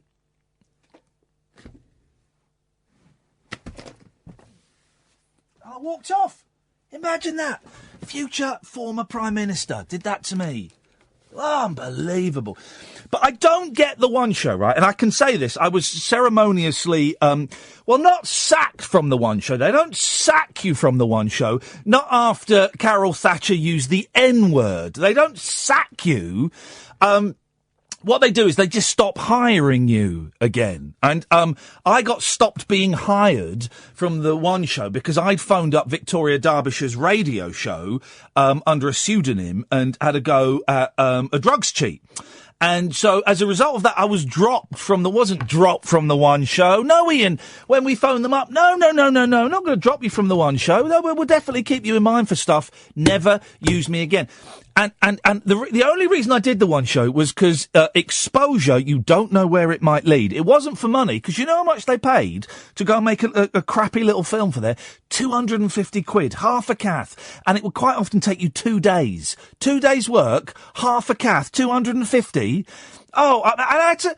One of the films I had to make, we went away. We went away and stayed somewhere, and then we could have come back. But the guy that was directing it, who I thought was a bit of a knob, we then drove another 50 miles away from London so we could go and have lunch with his dad. Jeez, the arrogance! And the film was so boring. It was so dull. It was about the people. The people that fix electricity cables when they fall down, when they break.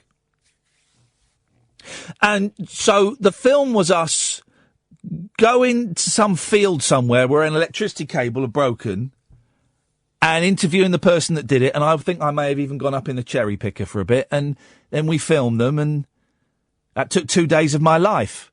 And it was awful. And it was the One Show is wallpaper. It's wallpaper television. Would I go on it again if they asked me? Only to plug something. I wouldn't want to go on there. I'd host it, of course, because I bet it pays quite good. I would go on there to promote the radio show or promote a live show or a book or something because it's got a big audience. But I wouldn't go on there for 250 quid again. I mean, flipping heck. Same amount you got for doing something on Watchdog. And it is just one of the worst television programmes ever. I don't know what, we're talking about because she was on. Do you watch it? Does anyone make a point of going, no, yeah, sorry, I've got to end this phone call, the One Show's about to start. Yeah, do you remember? You won't remember this because you're a lot younger than me. But there was a program called Nationwide, and Nationwide was quite innovative in its time. It was on at 7:00, I think, and it was all different regions, and then they'd kind of link up with Frank Boff or something like that.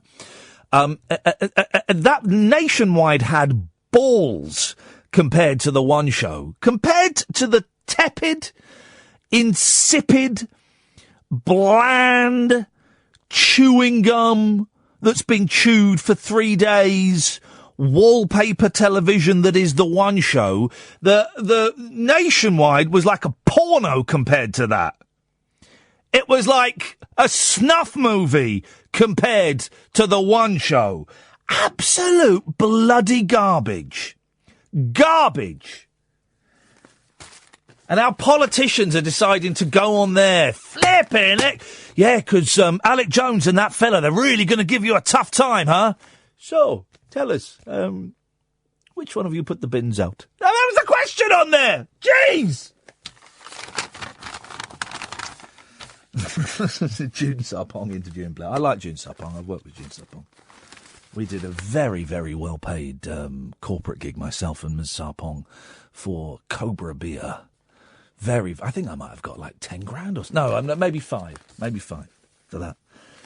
0344 499 1000 is the telephone number if you want to give us a call. There's a made-up story in the newspapers. You want to hear it? Made up. Saxgate row brand gets radio safety nets. Made up story. Do you want to hear it? It's made up. So Russell Brand's got a job on failing internet station Radio X, which is weird he's got a job there, because I heard it was closing down in the next 6 weeks. That and LBC, they've just decided that it's not worth it, so they're going to stop. Listen to this. Russ's gob tamed. I like Russell Brand, by the way. Let's get my cards on the table here. I like Russell Brand. I think I met him once years and years ago before he was Russell Brand, and he was absolutely polite and delightful and charming. And I think he's a talent. And I don't not necessarily my cup of tea, but I think he's one of those people that we should applaud and we should celebrate and we should pat on the back and say, isn't it good that we've got people like Russell Brand? Anyway. Here's the made-up story, guys. 0344 499 1000. Russell Brand has had a 10-second delay slapped on... There we go. That was I just did a dump there. You see? I could do another one.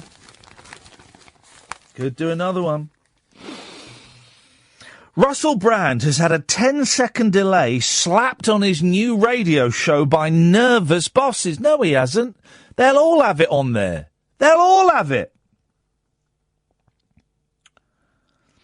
The comic has started his first broadcasting job since the Saxgate scandal. No, it's not. It's his first broadcasting job. I don't think so. But Radio X chiefs have left nothing to chance by insisting on the delay in case Brand slips up on his 2-hour Sunday morning slot. A source said, Russell may have settled down and become a family man, but he's still capable of letting his tongue get the better of him. He'll forever be known for Saxgate, and the last thing radio bosses want is a repeat of that scandal. Brand quit Radio 2 in disgrace. Well... 2008! 2008! 9 years ago! After he and pal Jonathan Ross made prank calls to Fawlty Towers actor Andrew Sachs and left lewd voicemails. Brand is proving popular with listeners, but is aware this could be his last chance on radio. The 41-year-old was fired from his XFM show in 2002 for reading pornography live on air. He has settled down recently after becoming a father. Well, the thing is, I kind of think Russell Brand has made quite a bit of money, and the money he'll be getting from a 2-hour weekly radio show, let's be generous, and say, tops, he's getting 600 quid. And that's generous. That's generous, right? 600 quid a week. I don't think he's dependent on that. He's one of those people that wants to do stuff for the art of doing stuff, for the opportunity to have 2 hours on the radio and talk about stuff. By the way, did you know I'm getting a show on Virgin Radio? Did I mention that, guys? Saturday afternoons? Didn't mention that? Okay. Playlist, but still, be me. 0344 499 1000. Late nights with Iain Lee on Talk Radio. Late night, Iain Lee on Talk Radio.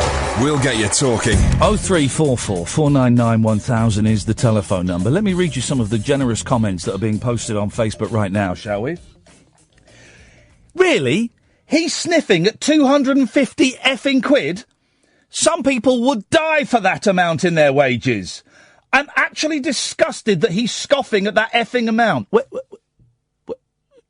Sorry, what? Sorry, what? What radio show are you listening to? Well, I don't understand. Are you listening to this one? Because you're coming up with your complete own narrative, you absolute pudding. At what point was I scoffing at it? I said I wouldn't go on the one show to film for 2 days for 250 quid. It ain't worth it. That's what I said. So, that's me scoffing at it, is it? You absolute puddings. It's not worth the amount it would suck from my soul to go on there for 250 quid. No, I wouldn't do it. Is that me scoffing at it? If you think it is, well then you're an absolute pudding. Grow some balls and phone up. Absolute idiots. But people, for God's sakes, no. I would not go on the one show for 250 quid. Is that me scoffing? Is that me flipping my nose? Is that me being out of touch with people? I don't think so. No. People take pictures of each other. Julie! Oh, no, hang on a minute. The screen's gone funny. Hang on a minute. Let's try. Julie! Hello. I'm disgusted that he's scoffing at that effing amount. Throw in a few swear words to show your working class roots. I thought maybe it's about time that... Has anybody phoned you up to tell you how to do your job recently? No, for goodness sakes, no! The one show. Yes. I'm so pleased that you said that you can't bear it. That's awful. It's everything that I hate. It's everything I hate. I'm offended by it, and I don't know who watches it. Julie, let me stop you there. Yeah. He's phoned in. Go on. Go on. I grew some, nuts and rang in. Some people would die for that amount. Oh, don't be such an idiot. No one's going to die for 250 quid. What a stupid thing to say. Ian, come on. Mate, who's going to die for 250 quid? Somebody that doesn't earn 250 quid. You're an idiot. Honestly, you're an idiot. You think someone in this country is going to die for 250 quid? People die for less. Where? Give me an example.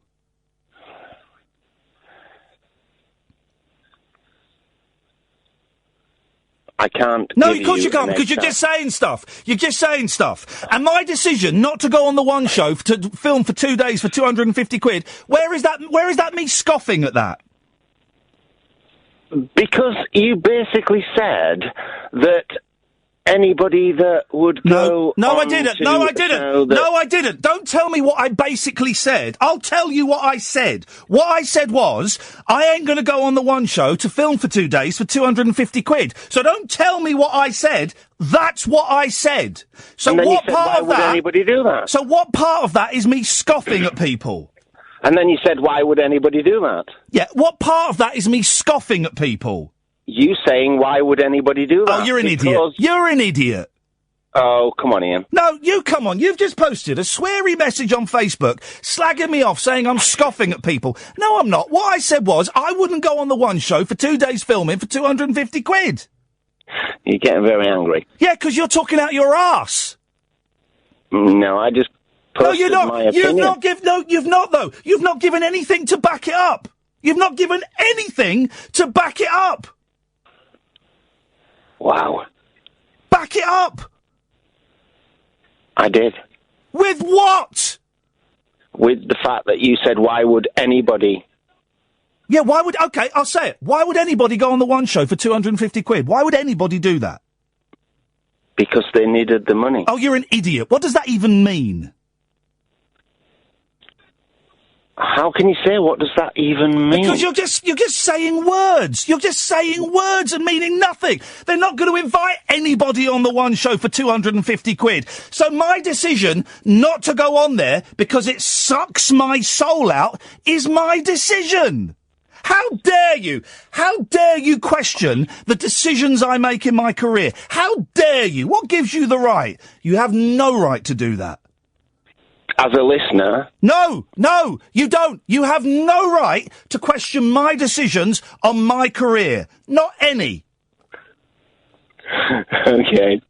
But you have no right to question anybody wanting to go on to the one show for £250. On an entertainment show, I made a throwaway comment that you have taken literally. Who's the idiot? No, I haven't taken it literally. You have taken it literally.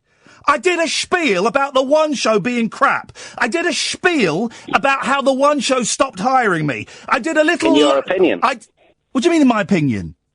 In your opinion, the One Show's crap. Some people watch this. It's like arguing. It's just like arguing. It's just like arguing with my children, except they do a better argument. Gee, the One Show is crap, right? I did a little performance piece. Ian, I agree. The One Show is crap. In your opinion, I made a throwaway comment. In your opinion, no, because you're talking. Shut up. Shut up. Right? I did in an entertainment show. I did a little performance piece about the One Show sucking people's soul out. You've taken it literally. You've gone on Facebook and slagged me off, and you're talking out your arse. Yes, you did, mate. Ian, really? He's sniffing. He's sniffing Facebook. At 250 effing quid. Some people would die for that amount in wages. I'm disgusted. He's scoffing at that effing amount. That's slagging off, mate, and you haven't got a clue what you're talking about. Okay. Read it out exactly as I wrote it. No, I can't, because it's got swear words in it, you muppet. I've just read it. I've just read it. Without the swear words. Without the swear words in. Go on, read it out. I've just read it. As I wrote it. I've just without read the it. Swear words, without your slight edit. I've just read. What slight edit? I've just read it. What edit it out, exactly. Without the swear words, you can edit the swear words, that's fine. You tell me But which bit I edited. You tell me which bit I edited, because I just read it out, you pudding. I wrote it, you've just read it out. Yes. And all I'm saying is... Which bit did I edit? You just accused me of editing it. Which bit did I leave out? You left a lot of it out. Wait, I'll read it again. Really? He's sniffing at 250 effing squid. Some people would die for that amount in their wages. I'm actually disgusted that he's scoffing at that effing amount. Which bit did I leave out? The lol. There's no lol there, mate, unless you've gone back and edited it. There's no lol. I always leave a lol. There's no lol. Something about you. There's no lol, G. Oh, I missed the lol. I'm very sorry, Ian. I did actually mean to put a lol in there. Anybody that goes on the One Show for 250 quid is a sad case. What, are you saying that they should pay more? Of course I'm saying they should pay more. You're not very good at this, are you? Oh, I am quite good at this. No, you're good at displaying entitlement, but you're not very good at actually backing up an argument. This is poor, really poor. I'm still on air. Yeah, because I'm enjoying destroying you mercilessly. Awesome. The length of time you stay on air doesn't equate to quality of call. Paul in Stoke Poges. No, you are completely right. I know I'm completely right. I'm always right. How long do you think I could stay here without you actually... Oh, piss off. Julie! Yes. Go on, what you got for us, Jules? I enjoyed that. That little lartsy. It's a bit of performance, guys. When it's a bit of performance, a bit of pantomime. Julie. Well, I mean, I can just interject on that thing. I don't think he's scoffed at all. I think it's well within your right to say what you would do and wouldn't do. And I think that I don't see what the problem is with what you said. So no, there's no problem. There we go. This is just people trying to find problems where there aren't problems.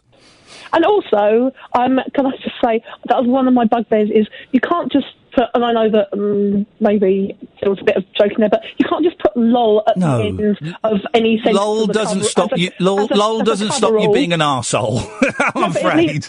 But I mean, a lol isn't kind of there as a cover-all so that you can say, I was only joking. No, not at all. Not at all. There we go. Anyway. I can't remember what I was saying apart from I hate the One Show. Oh, it's awful. It's banal and insipid. It's awful, and I don't know why anybody watches it. But it does. It gets millions of viewers. But why? I don't understand. I find it offensive. I find it kind of banal, and I feel like it's condescending. But then, are there any good chat shows anymore where people go on and get a bit of a rough ride? I don't, to be quite honest, I avoid TV because it's like the other day clicked on the TV and it was like This Morning or something, and the subject I was talking about was like it was just awful. And so I don't watch that. I can't bear to watch the news because I want to argue with everything that they say. And so I just end up watching box sets and listening to radio like some sad Well, Kath just typed Graham Norton, but I can't imagine they get a rough ride on Graham Norton. Well, that can't be a tough interview. But then most people who appear on chat shows are selling something, and I can't. Which I know that's the way, but you just think, you just know that it's coming when somebody's going to plug something, and I don't know. I'm just cynical about all TV. Julie, I am cynical. I hate everybody. Is this Dennis's wife calling in to say that I've won 30 quid? No, he's not. I was just calling in to say, I recall somebody in 3 counties getting a push for saying the wrong thing. Really? Who was that? I went to bat for you, you sod. What? I threatened to stop paying my licence fee. Then my wife reminded me I wasn't paying a licence fee anyway. You gave it for free, I think, don't you? Yeah. So no. I know I like pulling your leg, but nevertheless, I was disgusted with how they dealt with you. Why are you talking? That was years ago. I know. Yeah, well, I'm an old man, don't forget. Yeah, that's true. I'd come on your show for 30 quid. What? Yes. I'm not paying you. Come on your show for 30 quid. Okay. I will on the 29th of May, anyway. Mate, you ain't going to make it. That is weeks away. It starts saving up now, and it's no use pulling the old sickie, saying, oh, I'm sorry, I was ill at the time. No. Anyway, you're a great guy. I don't care what anybody says about you. You're a great guy. Dennis, stick it up your bum. Good night. There we go. 0344 499 1000 is the telephone number.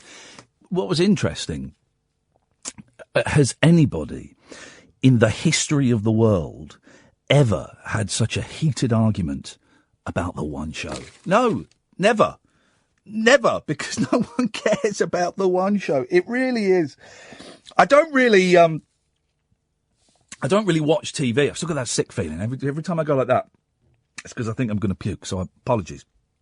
I don't really watch TV anymore because it is all rubbish. And I watch Netflix, although I've pretty much completed Netflix now.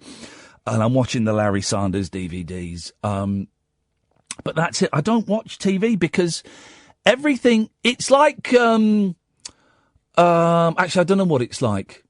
But everything that I used to like on television, I realise is rubbish. I used to like Jeremy Kyle. I know. And it's awful. It's exploitative. It's Bedlam. You know Bedlam, the old lunatic asylum. They used to sell tickets for it. You could go on a Thursday or Friday night. You could buy tickets and you'd go and stand up in the balcony and you'd watch the lunatics running around. You could, and that's what Jeremy Kyle is. It's Bedlam. It's mentally ill people being offered a night in a travel lodge and 150 quid a pop, and they get to be on TV, and that's what it is. And it's awful. It's exploitative. Actually, I can't think of anything else that I used to watch. There's nothing. I used to like daytime TV. I used to dig daytime TV. I used to like Homes Under the Hammer and all of that rubbish. Here's the thing. I used to series link Cash in the Attic. That's how pathetic my life was. That's how sad I was. And daytime TV is awful. Nighttime TV is pretty lousy, and I'm working here anyway. Saturday night TV, really? I mean, I don't even know what's on. I would hazard a guess that Ant and Dec and Doctor Who. And that's it. Remember on a Saturday night, they'd have like a really good film on at 10 o'clock at night. Really good. So the kids are in bed, and they'd have a really good film on at 10 or 10:30, and you'd stay up until about midnight to watch the movie. Watch the big movie. Now it's time for the big movie. And no one does that anymore. TV sucks, guys. Another hour to go. 0344 499 1000. Late nights with Iain Lee on Talk Radio. Talk Radio. 0344 499 1000 is the telephone number. Another hour to go. We've discussed bedroom TV, the one show, and I think that's it. Late nights with Iain Lee on Talk Radio. Late night, Iain Lee on Talk Radio. We have ways of making you talk. 7 James Bonds at Casino Royale. They came to save the world and win the gal at Casino Royale. 6 of them went to a heavenly spot. The 7th one is going to a place where it's terribly hot.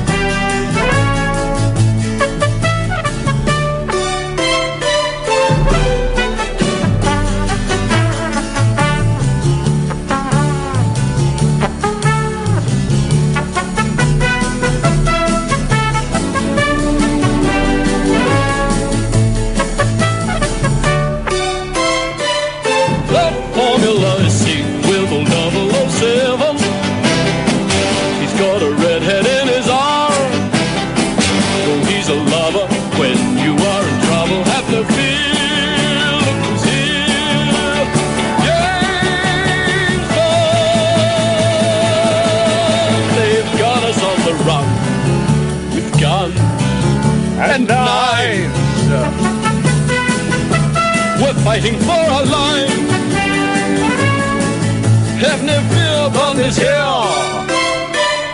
He's gonna save the world at Casino Royale.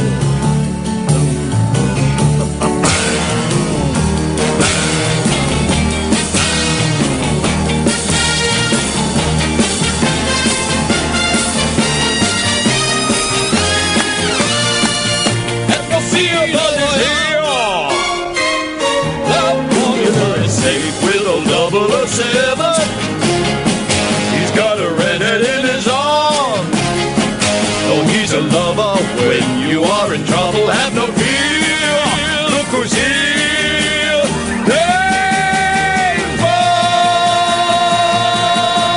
They've got us on the run with guns and knives. We're fighting for our lives. Have no fear, Bond is here. He's gonna save the world at Casino Royale. James Bond is here to have no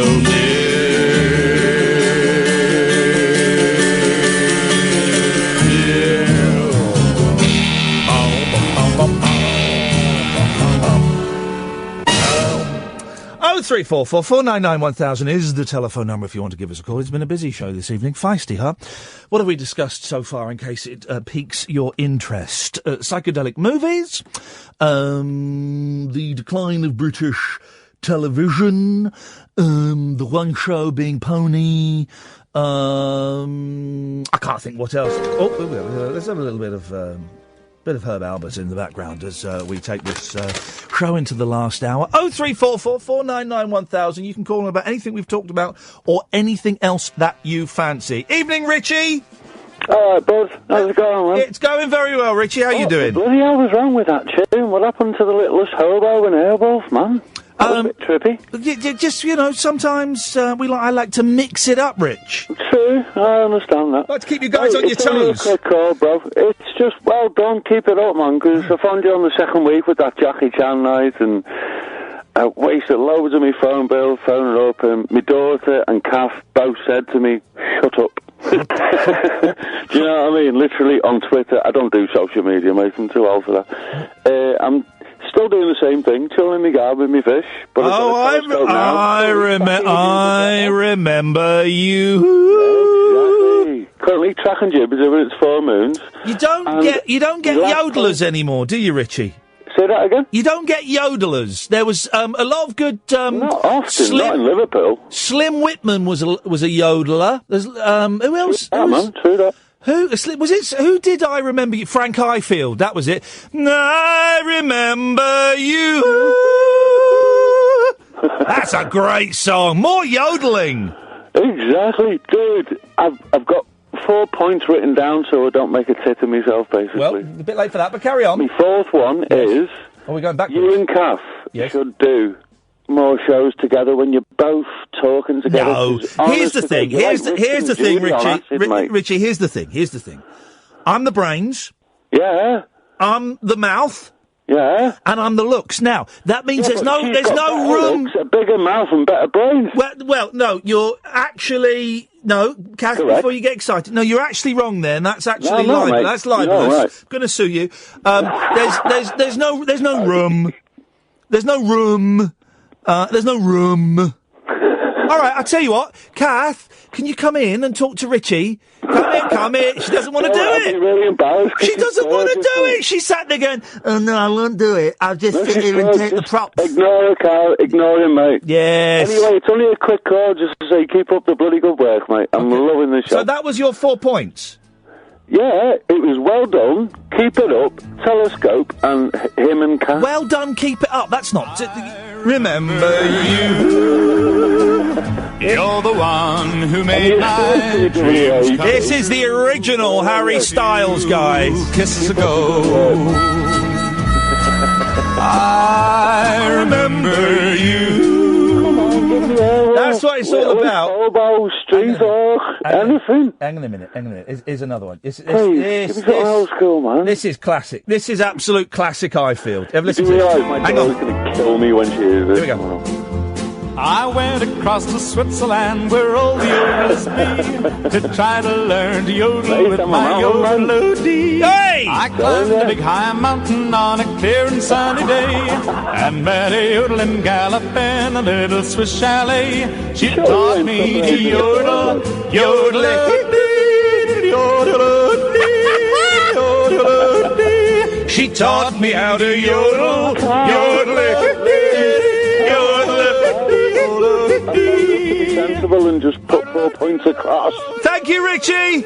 You take care. Night night, fella. This is it.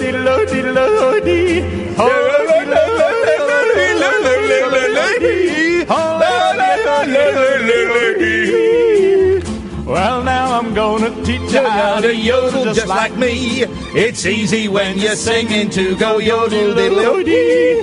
First you take a deep breath and it's KO 1, 2, 3, and then you'll hear a yodel if you listen close to me. Yeah, this is how to yodel, yodel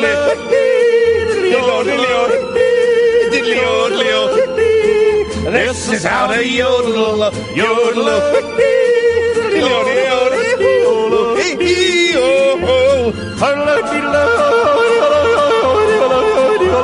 Yes.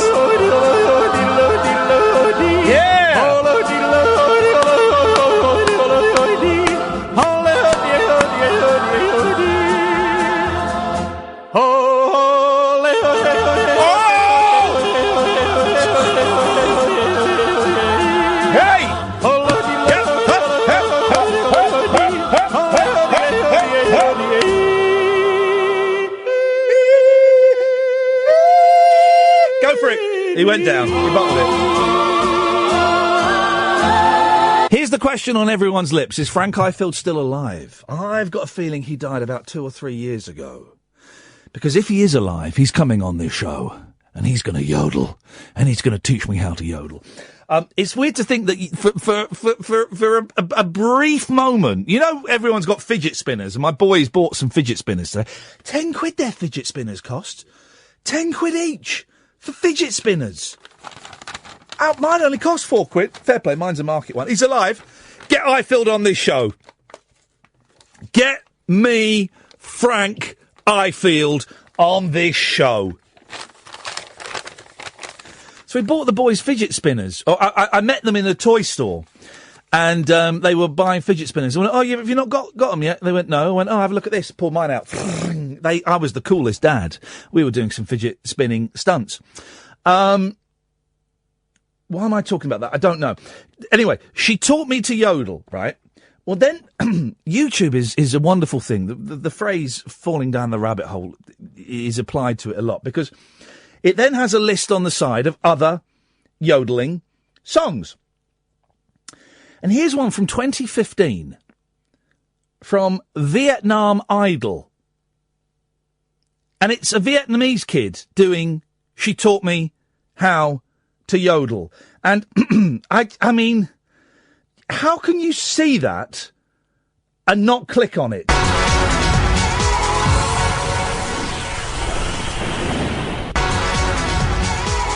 It's Vietnam Idol. Hello em. Hello. Dạ, chào anh. Em giới thiệu bản thân đi. I believe it's sponsored by Lipton's Tea and Pepsi, judging by the cups on the table. Thế hôm nay Thanh Huy hát bài gì? Dạ em hát bài She Taught How to Yodel. Em She taught me how to yodel. She taught me how to yodel. Mời em. Dạ. Here we go. Em hát luôn ạ. Yes, here we go. It's a song you've just heard. Cho em vài giây lấy bình tĩnh. Nervous? Từ từ. 25 years old. I went to Switzerland, my also lobby. The child to learn the yodel with my yodel key. What can be high mountain, come near the sun and day. And medium and guy, but all the good salad. She taught me yodel,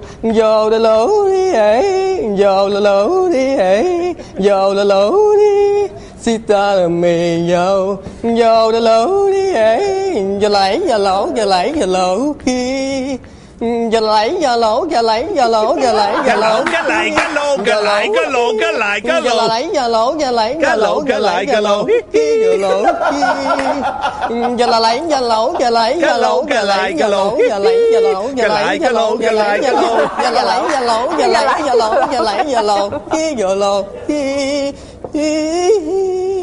I just want to hear what the judges have to say. What? That was random. Just hear what the judges have to say, whether they liked it or not. Anh cảm ơn em cho mọi người cái khoảnh khắc rất là dễ chịu, ai cũng cười hết trơn em. Nhưng mà em phải hiểu hơn về cái, nếu em muốn yodelling á, em phải hiểu hơn về nó em. Em phải nghe nhiều hơn rồi phải hiểu. Em sẽ cố gắng luyện. Không phải vấn đề em mà cái vấn đề ở đây là bản thân á, là cái giọng của người ta nó cũng phải có đủ cái âm sắc, cái cao độ.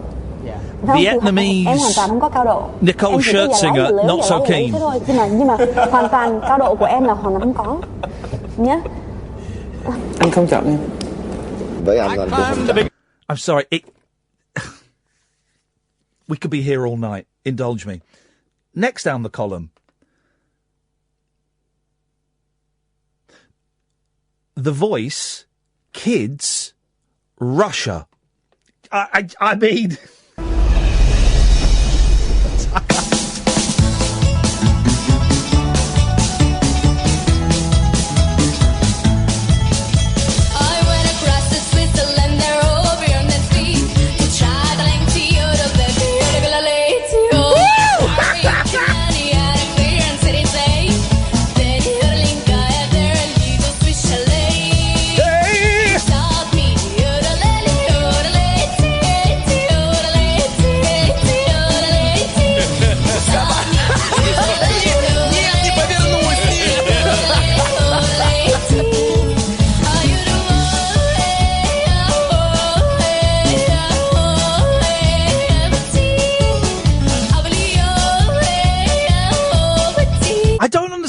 I don't understand what yodeling is. I thought I did. I thought it was just yodeling, but it's not. What is it? Have they got? She's only a kid. Hang on.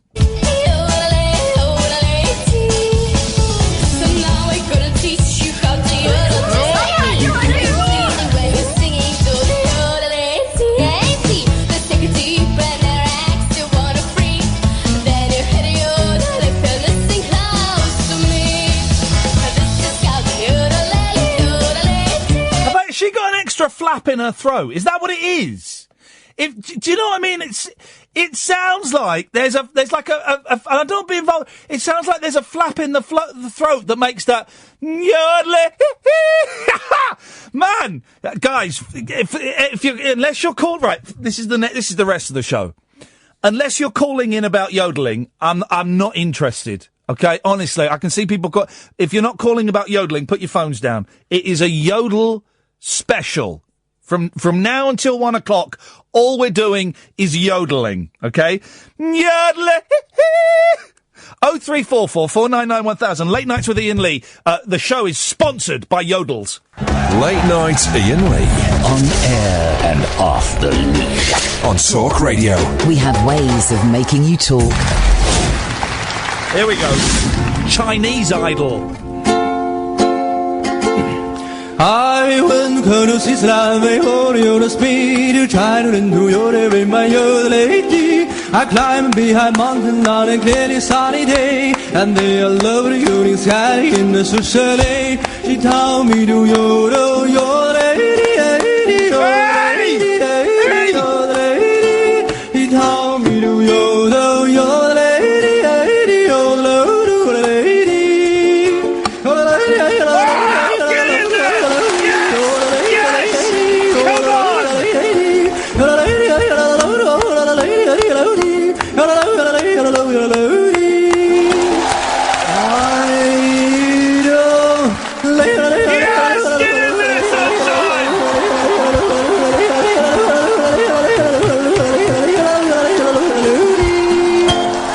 It's a young Chinese lad, China Idol.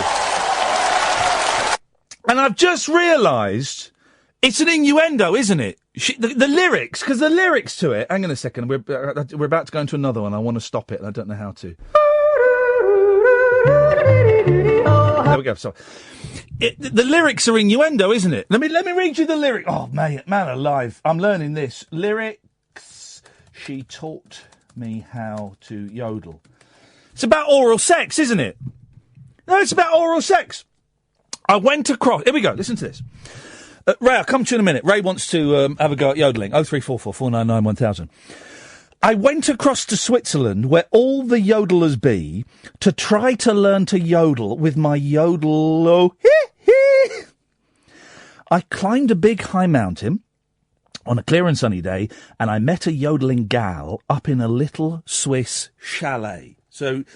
She taught me how to yodel, yodel, so it's oral sex, isn't it? Because that's the noise I make.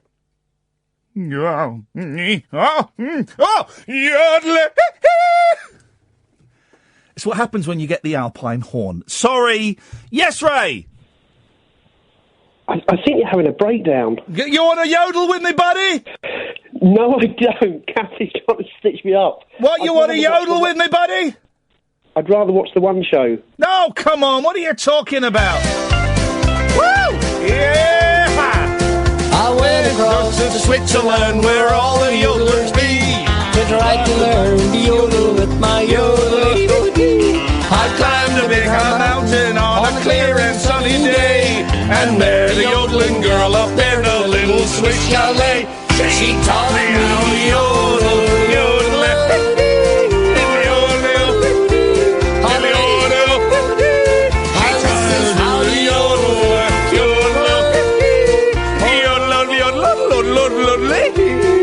Come on, Ray! You know it! This is the future! Hey, Ray, this is going to be the next big thing, buddy. I can feel it. For the first time in my life, I'm ahead of the curve. I was offered fidget spinners 6 months ago, and I said, no, it's stupid. I missed out on it. Again, Professor Rubik's called me in about 1981 and said, Ian, we can make big money. I said, don't be so stupid. This is it, Ray! This is our ship has come in. Yodeling is going to be big! No. No.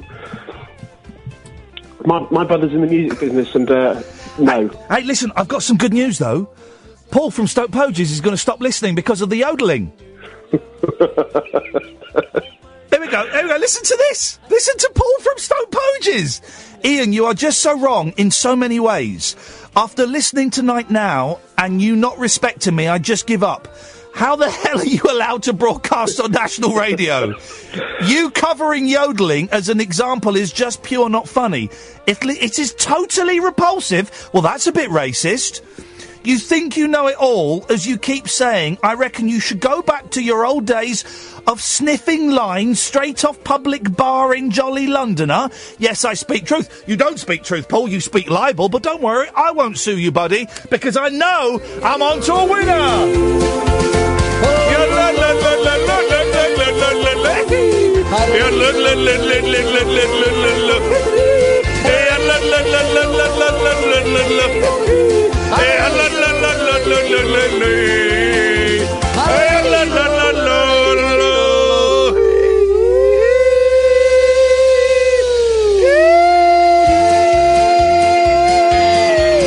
Yes.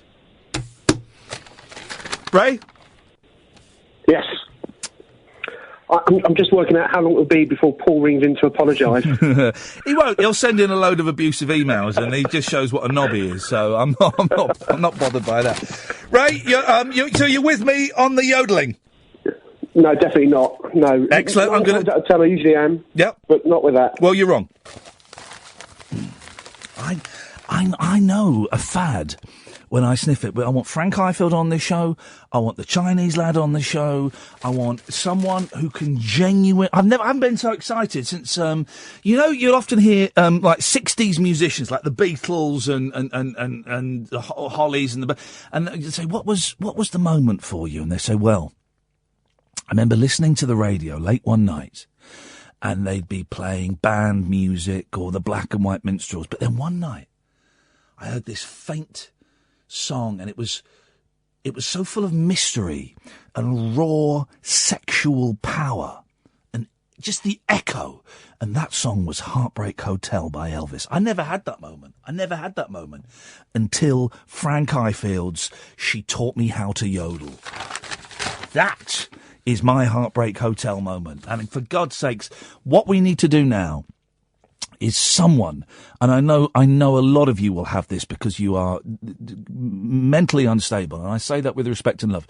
Somebody, please get me Harry Styles' phone number, or even his address, or even his registration number, because he has a new single out. It's going to flop. It's going to bomb. I've seen the video. It's him flying around over a moor.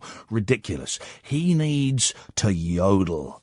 There we go. Harry Styles. Tickets for his concerts are selling at about £2,000 a pop because it's sold out, so it's touts. Well, guys, forget that.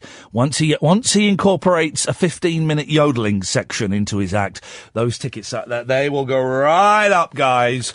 Right up. 0344 499 1000 is the telephone number. There's another made-up story in the Star tonight. Listen to this. Made up.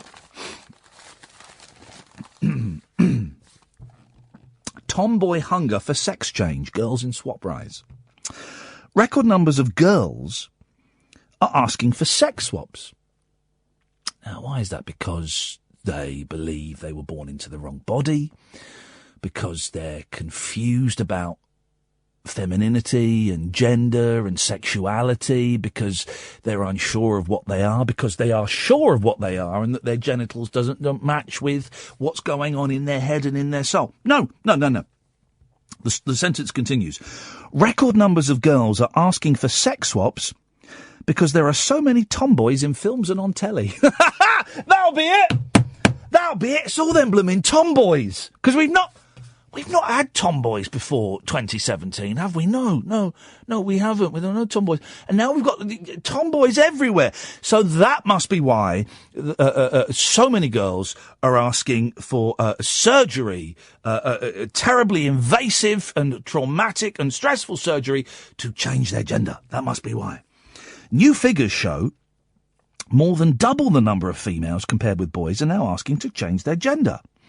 In the past year, 1,400 girls asked for treatment, but only 616 boys sought the transformation. It's all down to tomboys. Here comes the evidence. Andrew Jameson, who wrote this. How can you put your name to this, you absolute pudding? Strong tomboy characters, such as Katniss Everdeen in action movie The Hunger Games, and 11 in Netflix horror Stranger Things, are said to be a factor. Dr. Polly Carmichael, head of the NHS's Gender Identity Development Service, GIDS, said some people have talked about how it is easier for girls to cross-gender because it's a positive image to be a tomboy. That's actually in the newspapers. The record numbers of girls are asking for sex swaps because there are so many tomboys in films and on telly. Just let the stupidity of that sentence sink in for a little bit. 0344 499 1000. Late Nights with Iain Lee on Talk Radio. Late Night, Iain Lee on Talk Radio. We have ways of making you talk. How do they do it? Can we genuinely get a yodeling teacher in? Because I'm having fun doing the yodeling. I'm having fun, but I know I'm not doing the right thing. And I'm probably, guys, and here's the bad news, I'm probably damaging my tool, my throat, by doing that way. I can feel myself applying unnecessary pressure. So to be able to imagine that, I bring in my ukulele, always in the boot of my car. You never know when equipment's going to break down and you're going to need to entertain the troops. My ukulele, and I strum. I come in one night and I say, well, the show's taking a brand new direction. And it goes a little bit like this. And I start strumming and singing. She taught me how to yodel. And I yodel-a-hee-hee absolutely perfectly. I wonder how many songs Frank Ifield did that had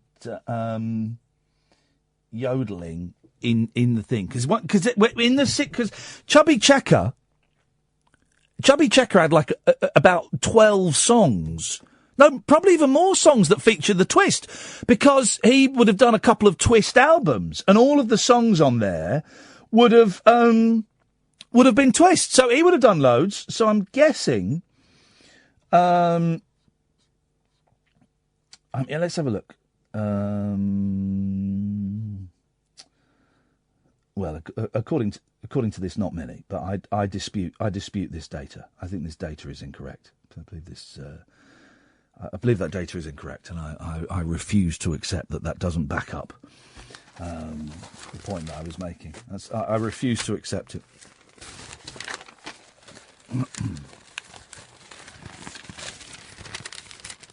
0344 499 1000 is the telephone. Oh, I tell you what I thought we'd do tonight. I thought we'd do our stars tonight. Should we do our stars? Should we have a little look at the stars? Kath, come and join me. I'll do your stars for you, Kath. You predict your future. If you want your stars done. Just right into a yodeling coach. Hey? Yeah. Isn't it good, this? Isn't it Yodeling. good? This is why they've taken me off on June the 8th, because I sent a message to the headmaster of Talk Radio and said, on the election night, can we do a yodel special? And he said, nah, Julia's doing your shift. Okay, that's fair enough. She's more of a bass. She's... Oscar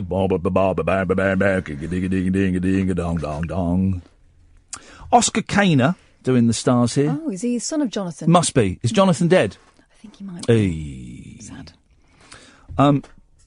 So is it genetic then, the ability to bullshine people? Looks it. Yeah? That's a mean email from No Call Paul, isn't it? Well, it's a mean email. You know what'll happen. Hello? Yeah, he'll send another abusive one. And then he'll ring up tomorrow. Tail between legs. Well, I wonder what's made him so unhappy today. I don't know. That was fun. You got involved, and I respect that. You didn't hear my conversation with Ray. I yodeled the whole thing. Yeah,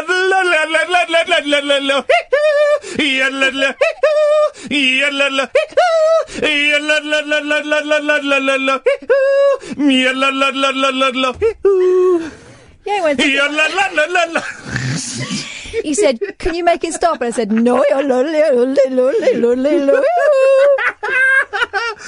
When you hear them doing it properly, it's beautiful. It is incredible. Because apparently that technique carries over the, you can hear over it the better. mountains, isn't it? Yeah, it's called the goats in. The goats are. It's called the goats in. That's what it's for. It's actually a very ancient art of goat herding. Your name actually sounds a bit like a yodel, Iain Lee. That's just you just embarrassed yourself there, mate. No, I haven't. You've embarrassed yourself, and that's. Hang on on the phone one night. Okay, yeah, I'm just sending it to this fella. I bet it'd be good. Yodel course. I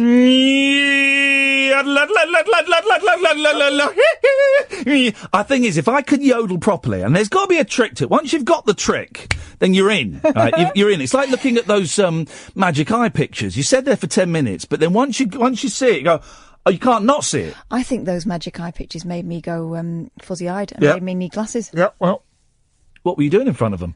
It was only a dolphin. Squinting. Well, once you've got it, you've got it. You can. It's like riding a bike. Once you can ride a bike, ride a bike. Brilliant, fine. So, and I reckon once you've got the secret, I tell you what I was listening to. Alan Bennett's diaries from 1997 to 2001. I bought them for a penny. I lent it to you. It's brilliant. He gets. He's absolutely. Andrew, I'll come to you in a minute. He gets asked to go in Celebrity Big Brother. Oh. And he doesn't turn it down outright. He says, I was asked, the state of my celebrity, I was asked to go on a programme called Celebrity Big Brother. Well, I didn't say no outright, and I asked my agent to ask them who else was going in. Mm-hmm. Well, that's when they started playing a very coy game. And they wouldn't tell me, but they told me that somebody who was very high up in the music industry. That turned out to be former Take That member Mark Owen. But he does a brilliant bit. These diaries cover when Dudley Moore died, so he talks a lot about Dudley Moore, and he talked about jazz and how none of the other Beyond the Fringe people liked jazz, and they never really spoke to Dudley Moore about jazz, but they would speak to him about his cocksmanship, and his sex, but they wouldn't speak to him about that. But then Alan Bennett says... Cocksmanship? That's a phrase. Wow. That's a phrase. Not one I've employed before. Alan Bennett says, I did have one discussion with Dudley about jazz, and he explained it to me in a way I'd never heard before, and it made perfect sense. He said, the thing with jazz is it's all about the beat, and what you need to do... Hello, Mother. Hello, Rupert. Hello, Mother. What you need to do is you need to hit the beat as near to the end of the beat as possible. And he said, and that rule works in comedy and theatre. And that... Do you know? It makes perfect sense. He explained a bit, but it makes perfect sense. You've got to hit the beat as near to the end of the beat as possible. And just the music on its own doesn't make sense. But then he said, and that applies to comedy. Oh, I get it. You just leave it to the very, very last level of discomfort. And that's what jazz is. What he said, what separates average jazz from really good jazz is hitting the beat just at the right, and it's like, it's almost immeasurable, that beat. But that's what it is. I thought that was beautiful. Andrew! Ian. Yes, sir. Hello, Ian. Hello, Kath. Hiya. Hello. Before I get on to my point, last week's topic, my first record I bought was Temple Tudor, Swords of a Thousand Men. That's a great record. Over the hills and the swords of a thousand men. I've still got it. What did Temple Tudor go on to do? Crystal Maze. Yes! Yeah. He went on to host the Crystal Maze. One of my first ever gigs was it was at London Central Poly. I don't know where it is now.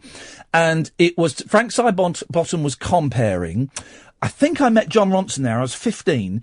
The Man from Del Monte, the band that John Ronson were managing, were playing, and so was Temple Tudor, and so was Pete Shelley from the Buzzcocks. Boy, oh boy, what a gig that was! 15, right at the front. We had a pint of beer, and I was wasted. It was wonderful. Temple and Eddie Temple Tudor came out. He opened his set, right.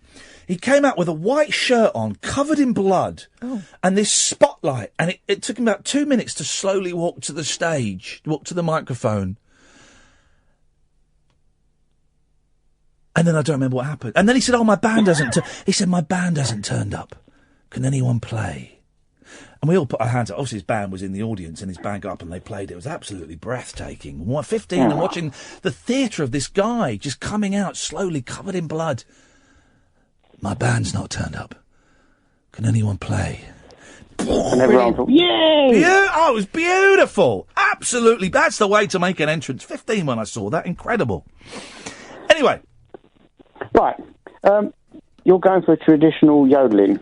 Yes. Or are you going for maybe a yodel country music cross? Yodel rap. I'm going for a yodel rap. Well, country music, yodel... I'm trying to make a joke about yodeling and throwing a parcel in someone's back garden, but I probably better not, so I won't. I'm going to go for traditional yodel. I think once you've got the traditional yodel, Andrew, then you can apply it to any genre, country, rap, grime, anything like that. But I was going to suggest Slim Wickman, Indian Love Call. Now, of course, we all know... Hang on a minute. Hang on a second. What's this? Okay, here, let me just tell you real quick. All my life, I hated yodeling. I mean, I hated it. It just hurt my ears.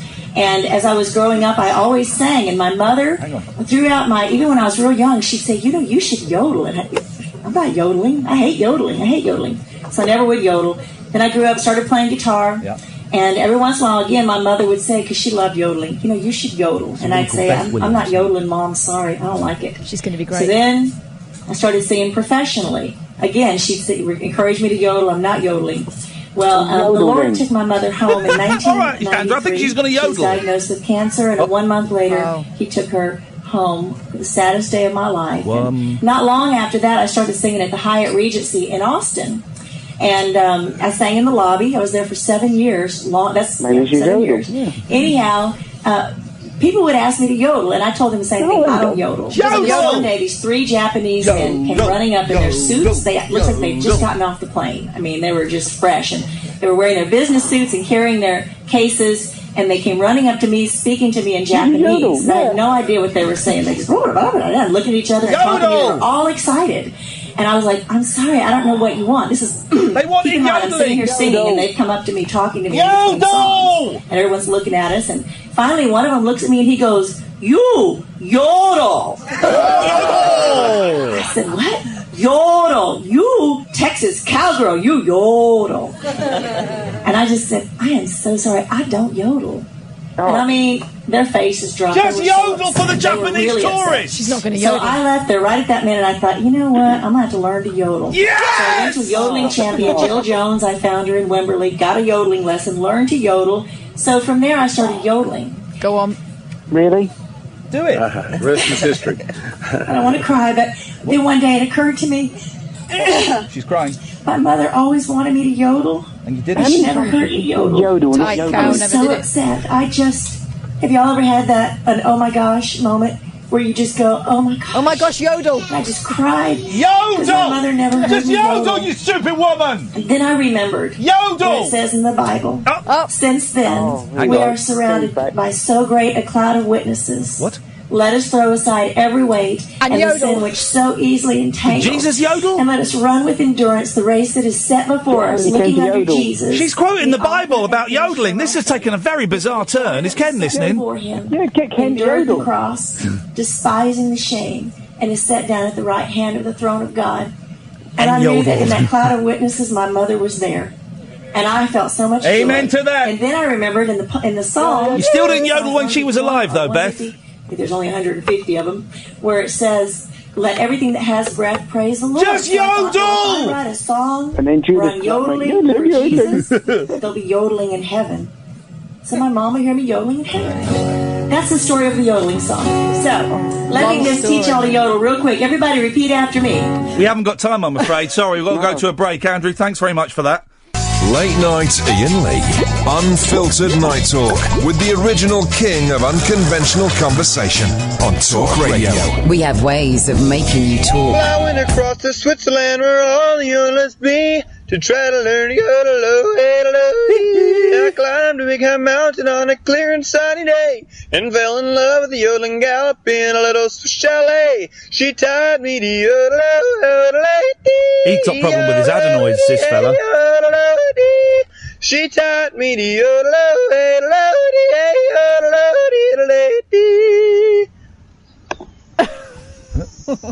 Have you ever wished you could yodel? Yes.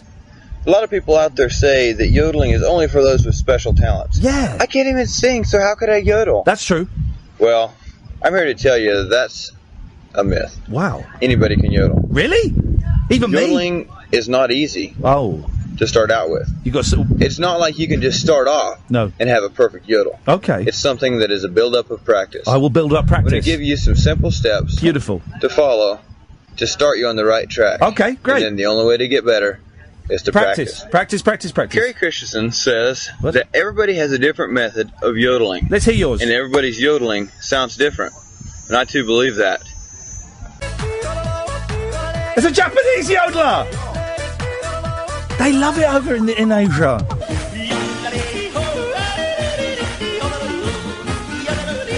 I don't know if he's got copyright clearance to...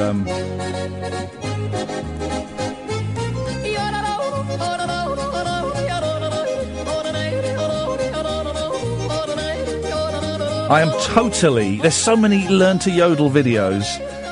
I'm going to cane them tomorrow. We'll do this in Costa. Everybody has two voices. Their head voice and their chest voice. Yeah, true. Yodeling is rapidly switching in between the two in a rhythmic and melodious manner. He's done it! Okay, the first thing that I'm going to tell you that you're going to do is practice. We know that, dude. We're going to start off with the basic yodeling. Yes. Just a simple break of the voice switching in between the head voice and the chest voice. It's going to sound something like this. Hey, hey, hey, hey, hey. Hey, it may sound simple. It may not sound like the yodeling you're used to. But learning to break your voice is the first part to learning to yodel. Once you have that, you can go faster. Hey, hey, hey, hey, I can do it. At this point, it doesn't sound very melodious. No. But you have to learn to break your voice before you move in to the tripart. If someone listening to this as they're on the point of sleep.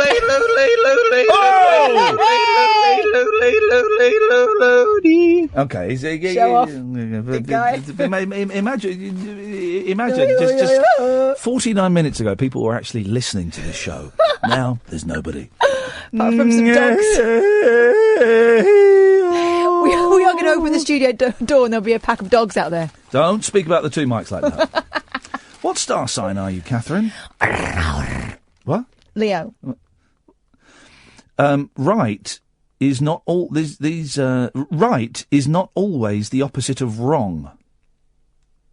Well, that's nonsense. There can be a subtle and delicate. By the way, if you want your stars read from the Daily Mail coffee break section, 03444991000. Only 8 minutes to go. But is this for yesterday now? So I can tell you whether it happened. There can be a subtle and delicate relationship between the two, and we oversimplify this at our peril. Wise. Yeah. This full moon brings a temptation to look only at dramatic distinctions and assume that your choices are stark and severe. But some of your options merely require a minor adjustment or a better understanding of a complex matter. What does any of that mean? It doesn't mean, it's just words. Yeah. Okay, just checking. There's more than one acceptable answer to a pressing question now. Don't allow yourself to get boxed in. Okay, I understand the box bit. Didn't understand any of that. I try mine. I'm Gemini. Shall I read it to you? No. I read it. It doesn't work if you read it yourself. Because it does. You'll make something up. You'll say, and you're going to die. When we take a train from one city to another, we might overshoot our destination. It's no use shouting to the driver, "Hey, we're going past my station. Can't you stop and let me off?" Bang on. We must wait for the next station, then return to our destination via local transport. It might be inconvenient, but it's still the most viable route. As your newly direct ruler links with Uranus, you'll see imperfection in a plan. Don't let this deter you from what's still basically a good way to proceed. It doesn't tell me anything. No. I think he has he gets paid per word. He must do. That doesn't tell me anything at all. It's like he's gone and taken the words of some obscure pop songs and then at the end says, "You know what you need to do." People saying that my Alan Bennett is the best impression I do. Someone saw Alan Bennett read extracts from his diaries yesterday. Was very similar. Was that a thing, or were you just using binoculars? I think you know you're a C word. Quite funny, though. Oh, it's a bit rude, isn't it? It might not be to me, actually. It's good to hear Iain Lee laughing. Okay. Okie dokie, that's all good. Someone sent me a video of Elvis yodeling, but I bet he's rubbish. Let's have a little. I bet he's rubbish. You can't hear us. Let's just work close.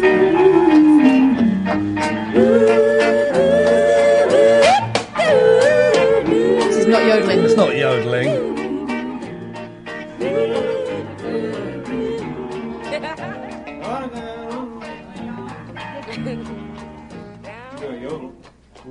But you can't.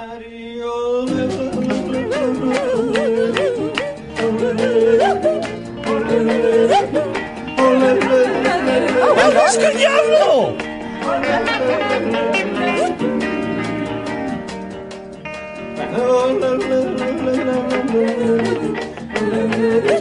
I'm going to tell Whitney Houston's mum to pipe down.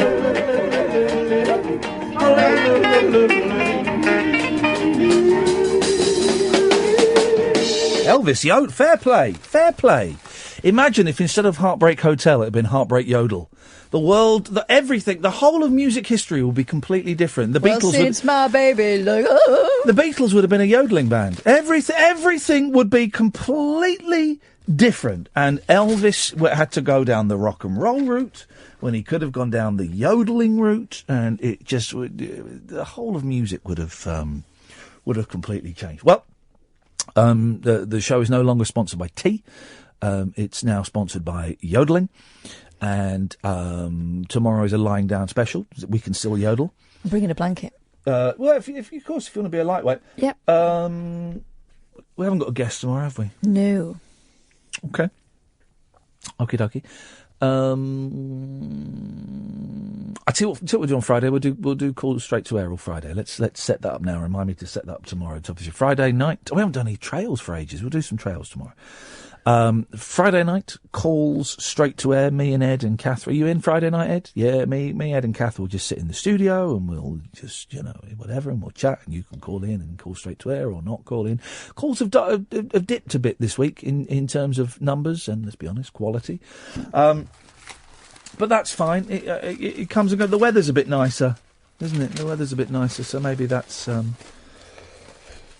Maybe that's how to think. I've got to be up early tomorrow. I've got to be at Broadcasting House at 10 minutes to 12 to record a show for BBC Radio 4 with Matthew Paris about Andy Kaufman. I think the program is it called Great Lives? I think the programme is called. Is it going to be on tomorrow, is it? No.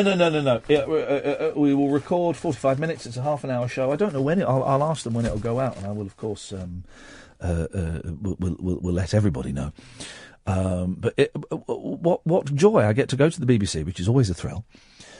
Even old jaded me going to it's old Broadcasting House. It's still always a thrill, and I'm going to sit in a studio with Matthew Paris and talk about one of my absolute heroes for 45 minutes. And I'm quite nervous about it, but there's no reason to be nervous about it because there's going to be like a comedy historian there who'll know the facts, and all he'll want from me really is opinion. Yes, is opinion. And I think I can deliver opinion quite well. I'll let you know how it goes tomorrow, dear listener, of course, and she'll find out when the date is. And always good to be a witness for Andy Kaufman and to spread the word, as it were. Don't forget, podcasts are plenty. The Glenn Tilbrook podcast is out if you want to get it, where we get an exclusive about a brand new Monkeys album that's happening. Which boy oh boy, it's annoyed a few people. There's also a new rabbit hole tonight. There's a new rabbit hole tonight. Oh yes, of course, it's from Manchester. Mm-hmm. Oh, the first of the Manchester quadrology is that a word? Is being released, and we thoroughly recommend you get that. iTunes or Acast. If you type in Iain Lee, Catherine Boyle, rabbit hole, a combination of those things, it will pop up. You can get all of the previous episodes, and we'll tweet it tomorrow. And reviews for both that and the Talk Radio show are gratefully and warmly appreciated. And maybe not tomorrow. Maybe Friday we'll do another thing where we'll pick one of those two podcasts, maybe the Talk one, and we will ask you to unsubscribe and unsubscribe. We'll do that on Friday. Don't do it now, guys. We'll do it on Friday. It's just a nice little way of cheating the system and getting a little bit further up the charts. Why? Well, it helps our vanity. Also, it means more people get to see it and they might listen to it. Anyway, I am waffling, and indeed I am filling. Do stay tuned, because if you want to hear two short men arguing with each other, you're in the right place. The radio station that's always first past the post with up-to-the-minute election news, expert comment and instant reaction. It calls for a particular combination of talents. Never mind the ballots. Listen to the radio. Join the conversation party. I'm just getting a buzzing noise in my left ear. Election 2017 on Talk Radio.